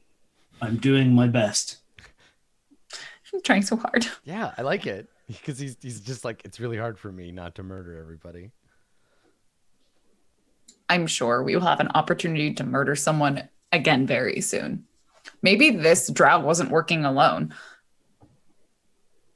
Well, the Yawning Portal, I think, would be the place to start. Okay, you want to wait till the evening and then go to the Yawning Portal? We didn't fail, we just didn't fully succeed. Yes. Exactly. Correct. The progress bar is not filled yet. All We have made progress though, and that is successful in its own way. Hmm. Whatever Davril or Davil or whatever his name is, he didn't even know what this man looked like, and we learned it in just a day. It's Davil, and I suggest that you probably learn it if we're going to be working for him. Davil Star Song. I think he might be related to a You Tebax. wave your hand dismissively, but this is the kind of man who controls a gang of people who could murder you if they felt like it. Why would he murder letting me you just know. for not knowing his name? The kind of person with that kind of power and that kind of attitude is the sort of person that you should be careful with. I have killed He people. should be careful around me. Good luck with that. Okay, Okay, anyway, try anyway. and make out with him. What? Well, you were flirting with all of our other neighbors. I was just wondering if you were going to flirt with him. Just He was very pretty. just trying to make a good impression. Oh, is that what that is? Yes. I avoid making impressions at all. I can't. I'm really Let's good at doing go. impressions. Here's my Volo. Hey, it's me, Volo. You like it? It's good. Thank Okay, you. let's go to the Thank you, Yawning Portal. guy. So are you leaving? You're gonna head outside and go. I mean, Yeah, you I can think just so. go and hang out at the tavern until. Yeah. Okay. So you walk outside, and it is a clear day, a little bit warm, and Jewel, you hear a voice. You're the only one who hears it. It is a woman's voice, and she says, "I am Vajra Safar, the Blackstaff. Come to Blackstaff Tower in Castle Ward at once. Bring your friends." And then, yeah, you just hear this like whisper through your ears, and then You just see Jewel like does that thing that cats do where they see things and they like start moving Your around. eyes just like dilated. Are you all right? I heard. Did anyone else hear something? Did anyone else hear something? Hear what? No. A woman's voice. What You did mean it Ren? say? She just spoke. No. Just gives Makaria a look. I am completely ignoring this statement, being like, "What did it say?" directly. What was the name of the person again? I didn't catch that part. her name was Vajra Safar. Make a history check. Vajra Safar said we should come to Blackstaff Castle right away. Who do I know where that is? Everybody who 9. like everybody can make history checks except Dave. Jesus, guys! Look, we got all our good My rolls God, out. nobody earlier. even got a 10. Okay. If this is some important mage person, I definitely know who it is. I mean, everybody knows who the Blackstaff is. It's the wizard master of Blackstaff Tower. There have been a number of black staves, but yeah. The title was created by Kelvin Aronson, one of the most like sort of famed citizens of Waterdeep. The Blackstaff is also the name of a magic weapon, so it's a title, an object, and a tower. And the tower, most importantly, what's that? And a euphemism, most important. Yes, most importantly. And the tower is in the Castle Ward, and it's where the Blackstaff lives. The Blackstaff is a big Castle deal. Ward. Yeah. Oh, do we have to go there instead of to the tavern? Blackstaff Tower is right It's on the here. way. Ugh. Blackstaff Tower is Wait. there. So, like, you would take Delzorin Street there, down to Trader's Way, and then basically through here. So, did she sound like she was gonna give us money? She wasn't full of a lot of specifics when she clearly spoke in my head. I don't even know how she knew about me or decided to contact me. This actually makes me incredibly uncomfortable. Someone knows I exist. I look at you like very directly. I'm like, you're saying that the Blackstaff sent you a message. Yeah. All right, then we have to go there. Okay, I guess we could go there and then we can go to the tavern. We were just gonna hang out at the tavern anyway for We have hours. the time. I like hanging out at the tavern. I need to find out how they know about me anyway. And get rid of all that information. And I look at Rip Jewel, up all I'm your like- IDs, burn your passports. and I'm like very Delete like I Facebook. lean in a little bit to her. I'm like, maybe they know about you because of your parents. And she just huffs away, like probably in the wrong direction because she doesn't actually know where she's going. It's this way. All right. Yeah, so we'll go there, I guess. Okay. So you're going to head To the Blackstaff I Tower. love things that just pop up like this. They're my favorite kinds of side quests. You don't even look for them. Yeah, you just get a message. It just pops up on the UI. Beep. It's like when you were in the elevator in Mass Effect 1. Like, I didn't want a side quest. Yeah. So, so we see for the first time we see Blackstaff Tower, and by the time you arrive there, it's like the sun is starting to set. I don't know. This is going to be a dumb thing to say. I don't know if the sun sets in the west or the east in the Forgotten Realms. I have to assume it's like Earth. So That's a really good question. it's setting behind the tower. Are they a flat? No, Planet? it's a planet. It's a sphere. It's a planet. Yeah. Okay, I don't know if that had ever been clarified. I don't know. I assume that it sets in the west, which means it would set Because behind. Faerun is a continent. Yeah, Abir Toril is the planet, and then Faerun is the continent, and it's a sphere. Okay. Yeah, because you can go all the way around it. Yeah. Okay. Anyway, so it's setting in the west. There is this enormous black tower with seemingly no windows or doors. It is a 3-story stone tower, and there doesn't seem to be anyone like around. There's a bunch of smaller buildings around it that sort of are in the area, but this ominous looking like 3-story kind of like black tower is before you. There is a main gate out front, and it is shut. Did she tell you how to get in the gate? Nope. I mean, Jewel walks up to it. Yeah, it's like down the road. Okay, so And, you walk up and it opens. Knock? Yeah, no, the gate. Oh, okay. She's gonna knock on the gate. No, the gate just swings open. I guess that answers that. I don't like A this. day in the Forgotten Realms is 37 hours. What? Man, Right? that's confusing. Cool. We like sleep twice a day. I don't know. Maybe you just like Or, stay like- awake a lot longer. Yeah, this doesn't have which way it sets, No. but I saw that and I'm like, What's the how many G's does Abir Toril have? How big is it? Is it like the same size as Earth, or Yeah, it's gravitational how pull. far from the sun is it? I don't know. I'm looking. Hang on, I'll send- Anyway, so Awesome. this is why Spelljammer was a mistake, friends, because now we have to answer these questions. So so you approach the tower, the gates open magically on their own as you approach. Oh. Mm. So Jewel, are you like hesitating on the threshold of these open gates or what? No.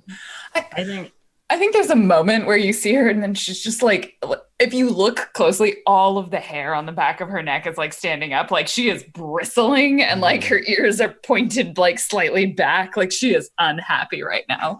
Someone knew her specifically and contacted her. so. I think I try and like walk past you and like beckon you forward a little bit. Like there's nothing to fear. So Rin, you cross the threshold and go inside. I do. Okay, Rin yeah. disappears. You watch Rin just like fade. I step in, I turn around, and in mid turnaround, I'm gone. Yeah, just turns around and walks backward, vanishing. Rin on the Makari is inside. like, Actually, we stick around outside for a Do second. we own the Troll Skull Manor now? Is it mine now that she's gone? I still have the deed in my pocket, so No, fuck you. it's a portal. As a magic user, I thought you would. Whatever. Okay, so we cut to Rin. Rin, you still see your friends. You didn't get teleported anywhere. You just step through. Nothing happens for you. You turn back and you see them. They all look shocked. But also around you, you can hear conversation. Somebody is playing a harp somewhere, but kind of badly, and you can hear laughter. Like there's someone plays a sour note and people laugh. And you look around and there's like probably like 20 or so people sitting or walking around in this garden that from the outside looked abandoned. But in here you can see there are people in robes, like scholars' robes, sitting on benches, looking at scrolls, talking. You see somebody practicing like prestidigitation and they keep failing at it, and then their teacher like shaking their head like no, this way, you have to consummate V's. And and so you see all of this. No one takes notice of you. Ren is immediately very engaged by all of this magic practicing happening around her. She turns away from like the others, assuming I can still see her, and like walks over towards one of these like groups of people, like the prestidigitation student or what have you. Okay, and you walk over there. And sort of tries to address them, like so. Yeah, as you walk over, the student gets distracted by you and is in the middle of like the Baldur's Gate voice line, and then screws it up, and the spell goes and shoots little sparks all over the place, and he like backs up, and his teacher's like, "Let's take a break." And the wizard, she turns to you and kind of squints, like, "I don't know you," but she puts on a polite smile. And she's like, "Can I help you with something?" Apologies for the interruption. My friends and I are here to see the Blackstaff. Here to see the Blackstaff. Well, I mean, if you made it onto the grounds, you can't entirely be lying. You and your, I don't see friends. And then like she looks. Yeah. Okay, and so we cut back to the three of you. Has anybody else like walked through? Yeah, I went as soon Yeah. as I was like, it's the portal. How do you not know this? Yeah, so I you think just walk through and also Jewel vanish. knows she's just uncomfortable in this Yeah. whole situation. Totally. All right. Well, I guess we better get this over with. Come now. Okay. Do you do the follow me, chat?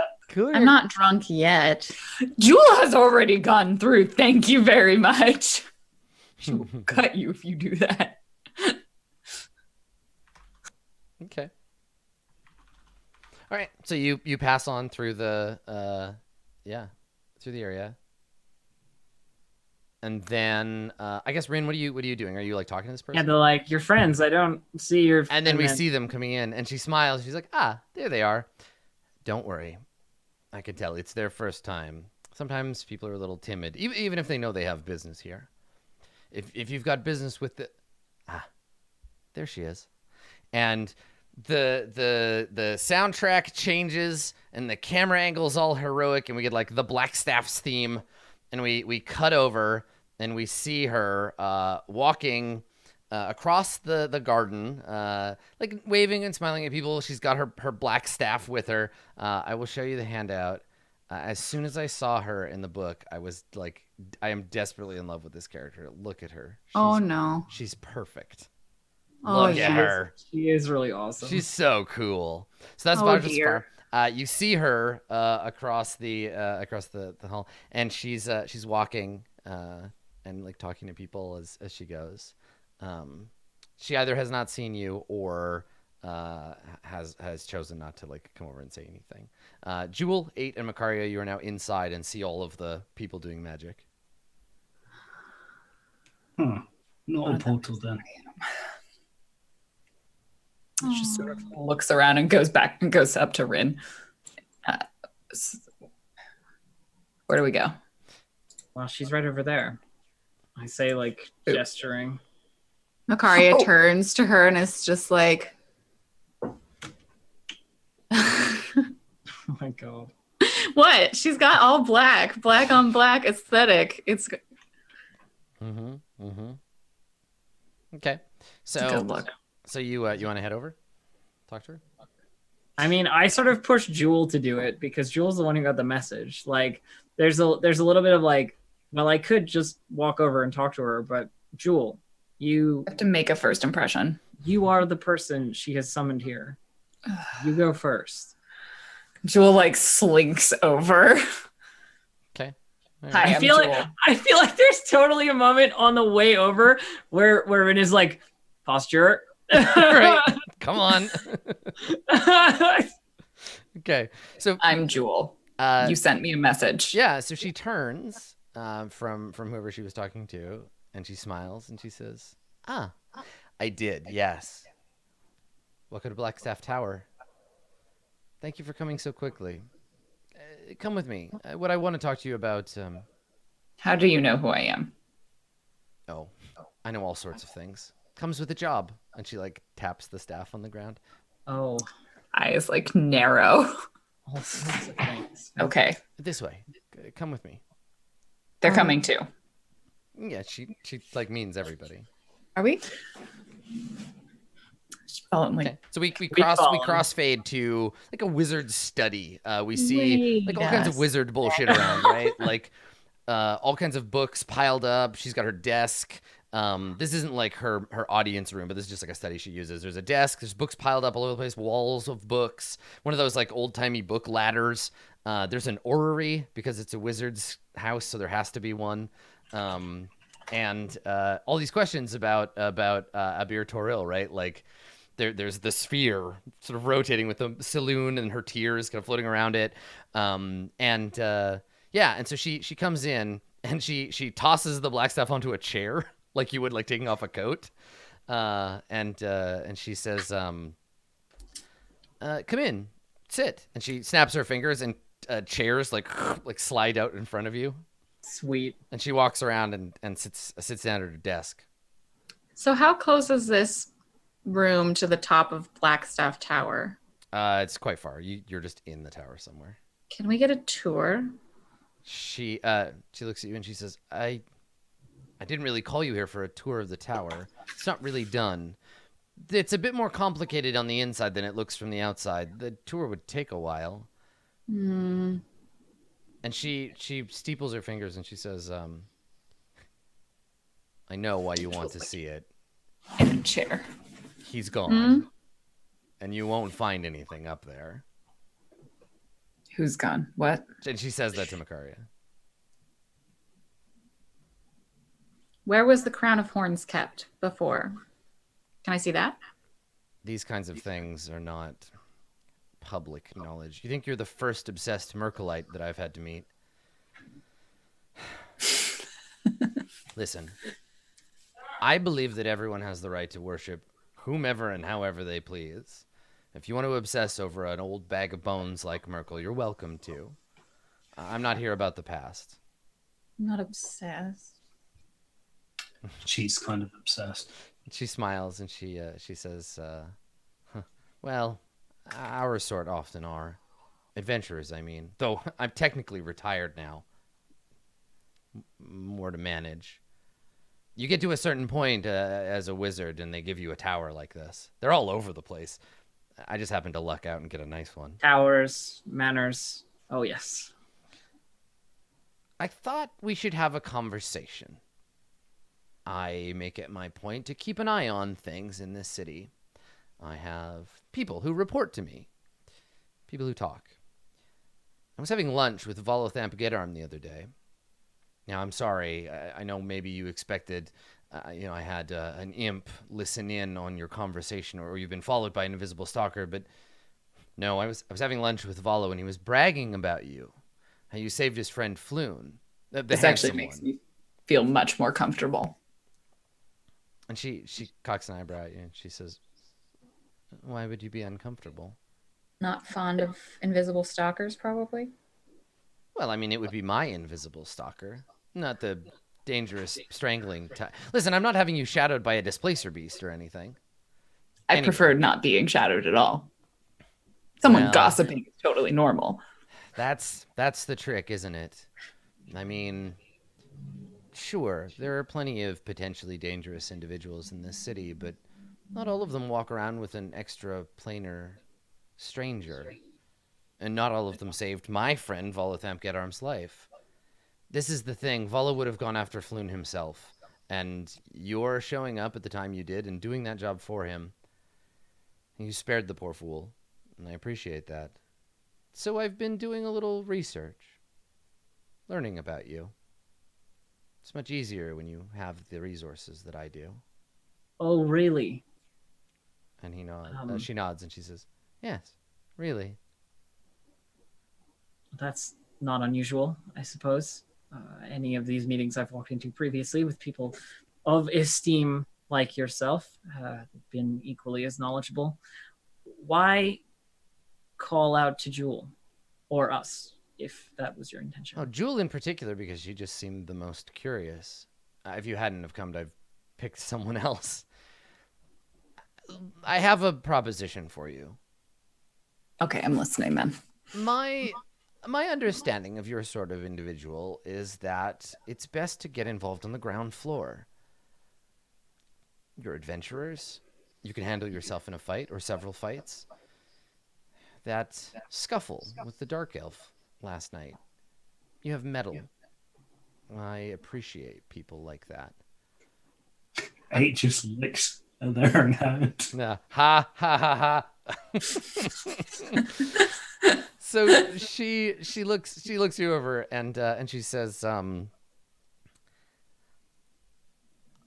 operate an organization called the Grey Hands.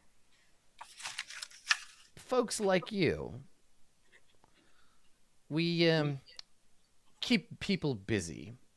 I find that people with magical abilities, divine obsessions, enormous swords, they operate best when they are kept busy. Idle hands are Cyric's work, right?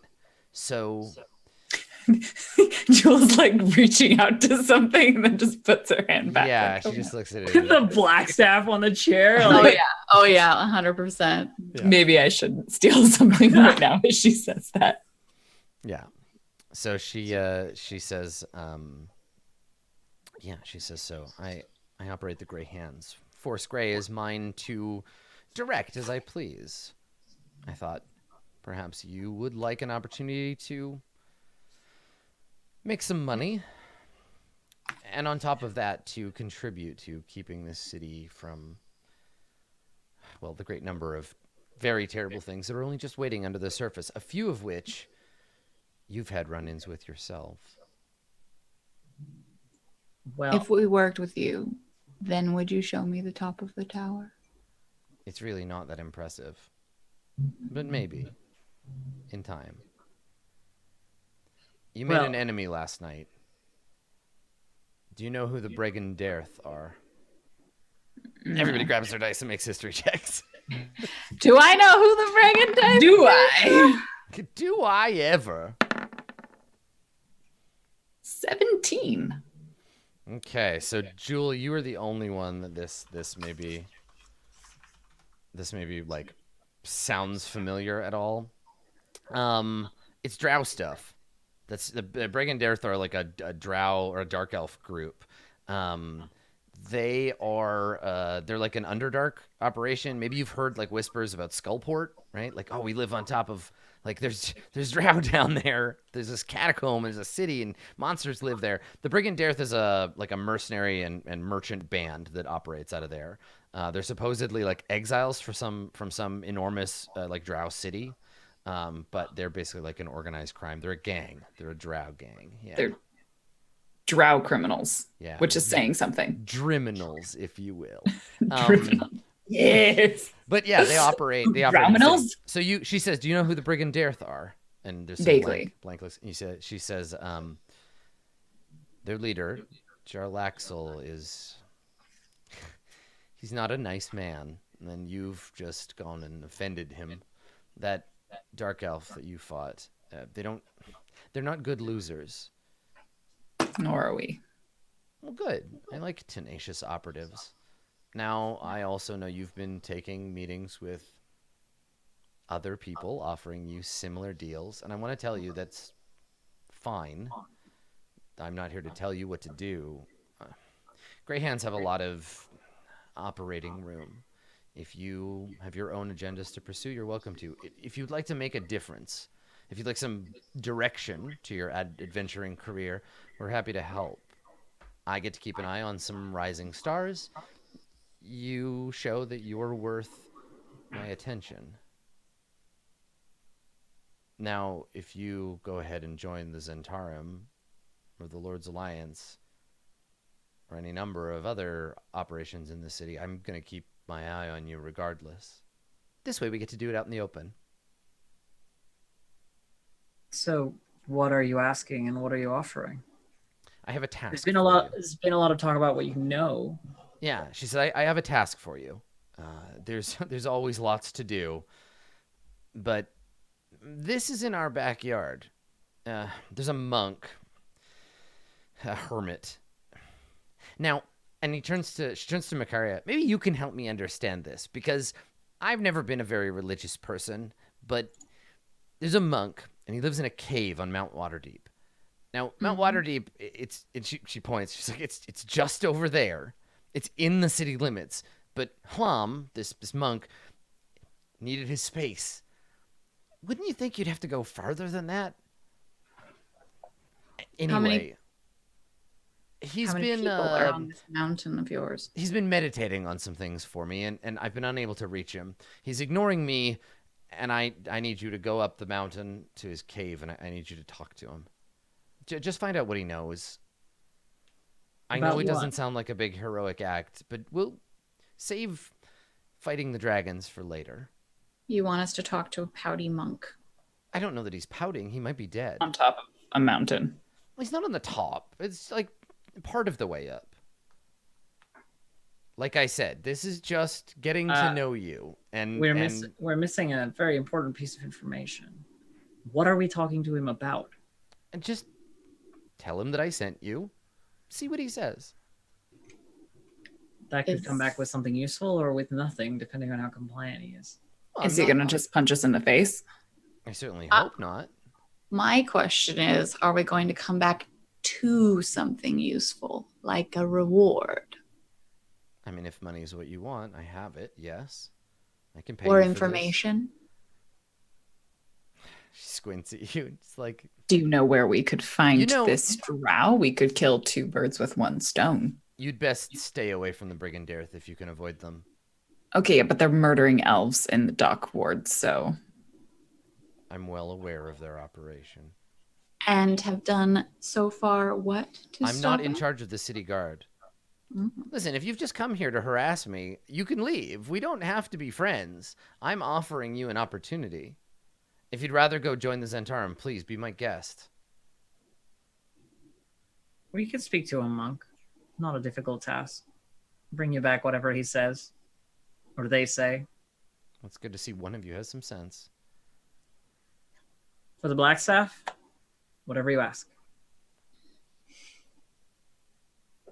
Thank you. I'm concerned. Concerned how? 8. Well, she is the only one who has identified me as being something not native to this place, and as such, will also likely have information for me. However, what the Zentarum said about transparency of leadership, I am happy to do things for the good of others as long as I understand what it is being done. That was the case they made that swayed me. Not to put too fine a point on it, but the Zentarum are a bunch of snakes. Yes, literally, right? They're criminals.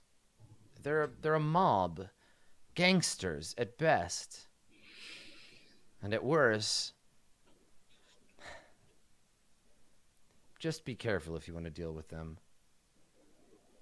That might be a family you're not going to like joining.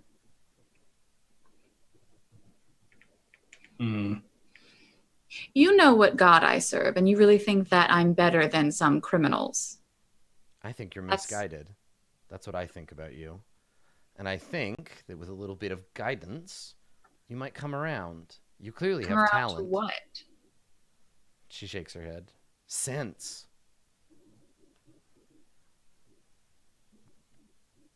If I may, She looks at you. Go ahead.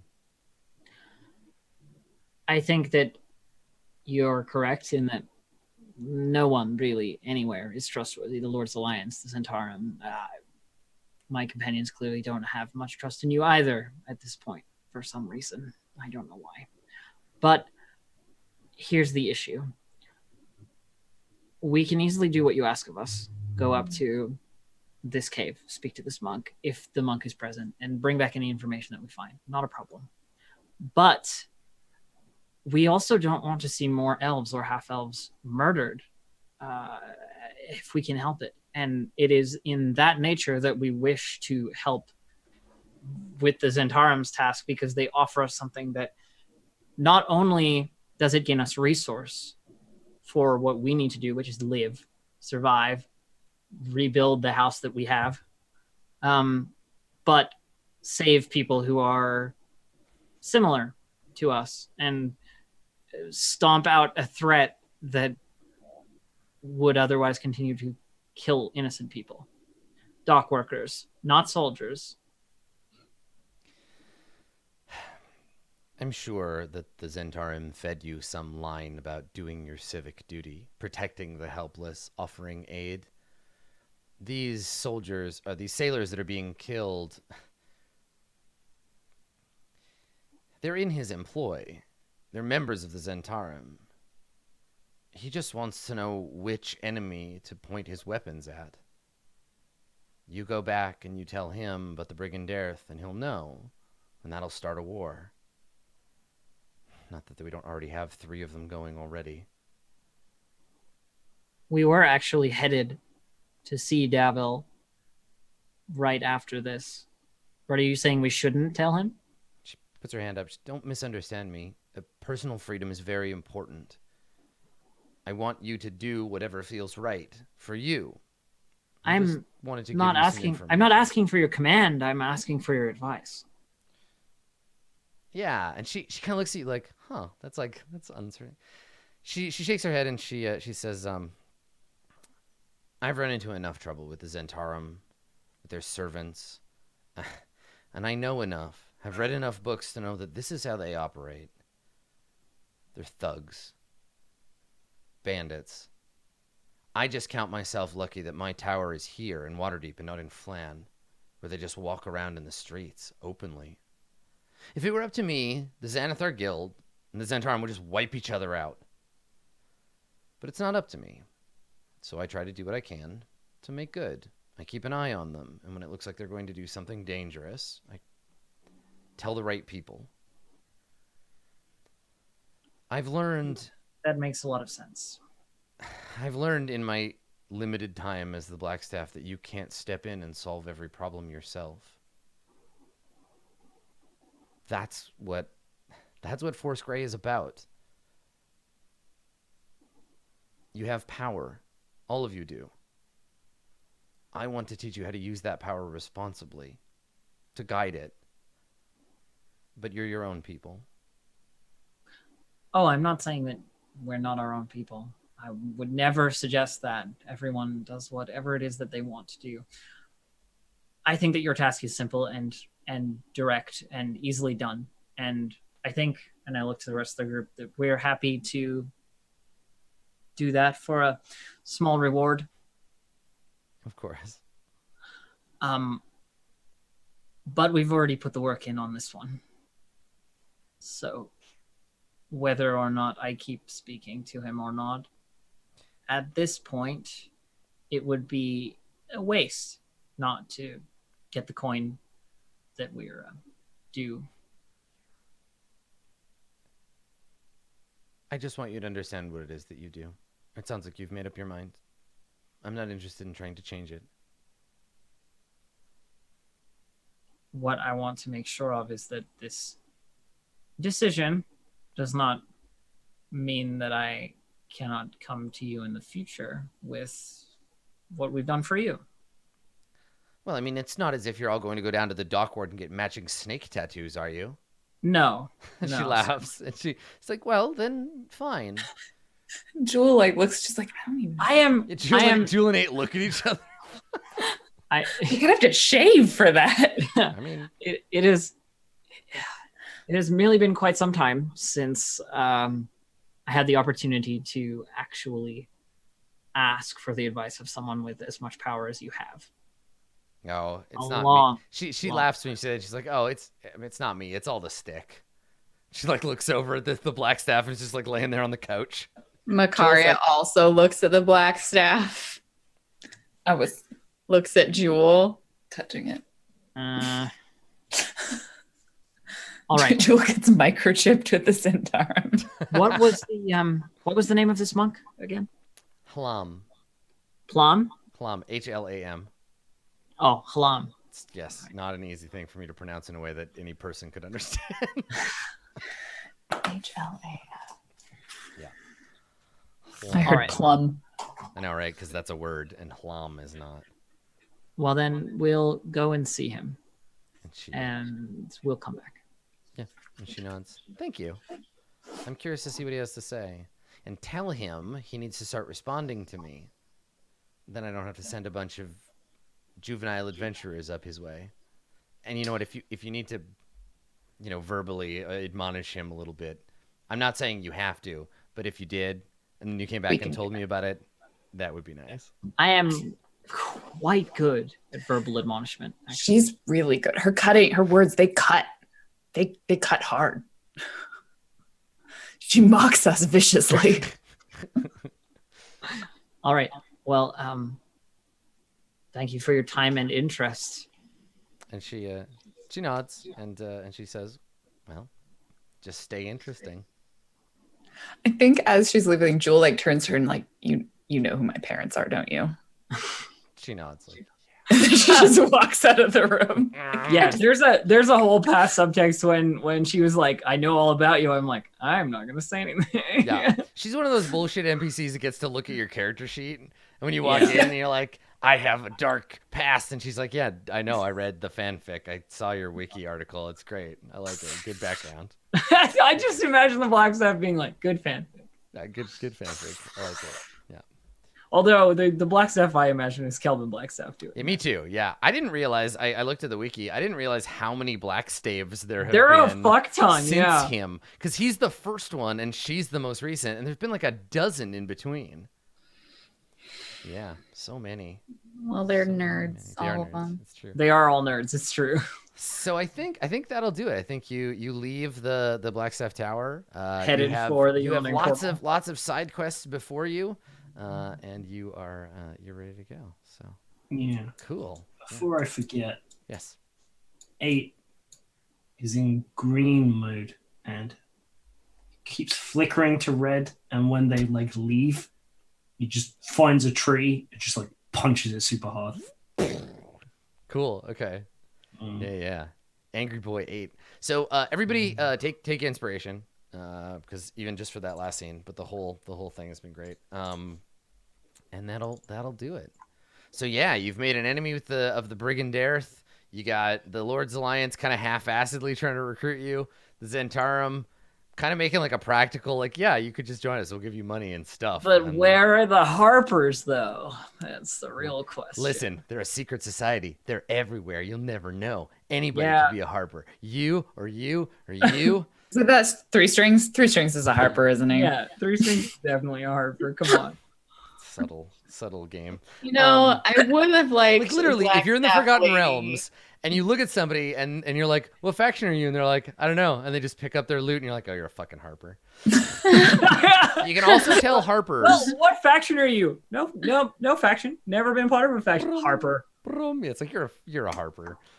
I kind of like that. Like that's just like a silly like in joke for us, but I've internalized it. It's just how the Harpers are, where they just announce to everybody that they're the Harpers. Like I think it's because of that one Adventurers League Yeah. stuff that we did. Yeah, where Zahiri. Yeah. so every place we went declared I was the Harper. hello, I am the Harpers here. Yeah, like we know, everybody knows. You got a Everybody- t-shirt, I a t-shirt mean, says Harper on it.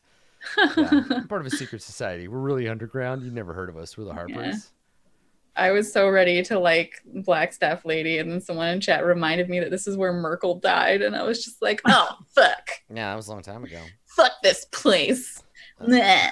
Yeah, Where's Teenage Artist Simber? That's the bullshit. other question. that's right. The dead old lord. Yeah, I really do want to go back and read those old corny novels because, man, they were great.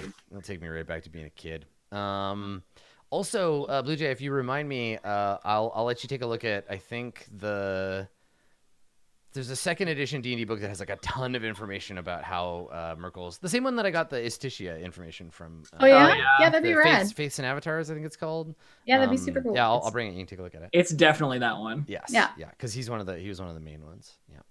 I keep picking really obscure gods from previous editions of D&D. Yeah, Merkel, Baal, and Bane got restored back to godhood, but I don't know how or why. Yeah, Like- it doesn't really have a good explanation. The wiki is just like he got restored in Okay. 5th edition. I haven't seen in canon anywhere the explanation for why the three of them are There's back.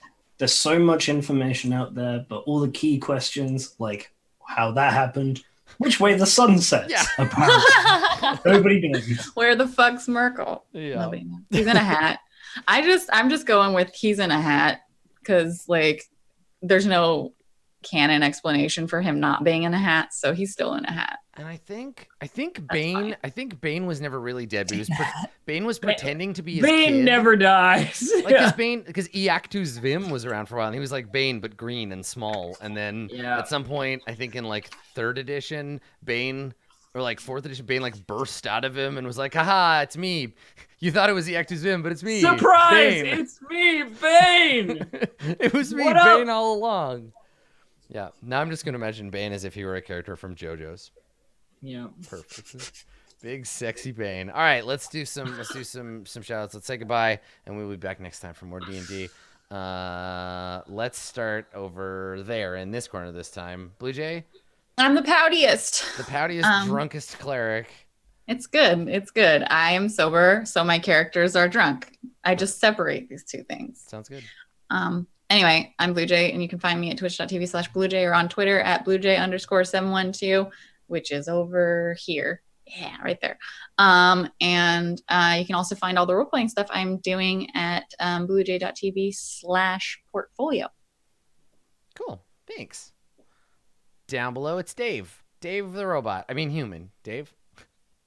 Yeah. Hi everyone. Thanks for coming and watching. I didn't think I would have to think very much about this character, but already, who do I like the most? Who's am I going to be my friends? Yeah, I love this choice. So for my stuff, right? Yeah, that's it. Twitter is at Dave_the_human, and Twitch is Dave_human. Where since I'm not doing any things on Saturdays anymore, we're going to put that down as an actual streaming day. Yes. Organization. So yeah, follow that or whatever if you want to. Nice. Cool. Thanks, Dave. Let's see if I can point in the correct direction. Boom. Over there. It's Random Tuesday. It's you. Do it. Look at me. Hi, my name is Random Tuesday. You can find me pretty much everywhere as Random Tuesday or my other RPG homes of Geek Space TV and Roll for It. I'm in a Buffy the Vampire Slayer RPG, if that might be your jam. You can check that out. It's pretty cool. Are you using the Jane Austen one? Are you using the Buffy, like the rules? It's not a good system, but No. yes, Yeah. we are. We are like 50 episodes into using that system and it's, too. it's like the one that came out in the late Mhm. late 90s or early Classic. 2000s. Yeah, I played one session of that when I was, I don't know, whatever year it came out, and yeah, yep, good on you for doing It's it. a Proud of you. thing. Yeah. Yeah. Cool. All right, and last but not least, the goth bard of our party, Distracted Elf. Where can we find you on the internet? Hello, everyone. I'm Distracted Elf, and if you are a mage of great power, please come by. And humbly, I request that you visit my Twitch channel at twitch.tv/DistractedElf or on Twitter at DistractedElf. I guess if you're not a wizard of great power, you can also come, but less respectfully. That's what I love about the internet. No one can tell that you're not a wizard of great power. Yeah. Cool. Well, thank you for coming, everybody. This has been the episode. Roll20 presents Waterdeep Dragon Heist. If you want to, you can also play this very self-same module. It's available on the Roll20 marketplace. Good luck finding people that you like as much as I like these nerds, because I was thinking halfway through this episode, my God, this is so much fun. I look forward to it every week. Thanks for coming and hanging out and chat, everybody. We will see you next time for more Waterdeep Dragon Heist. Don't forget, work on your muscles. We got to hoist an even bigger dragon next Yes. time. See you later, everybody. Have a good one.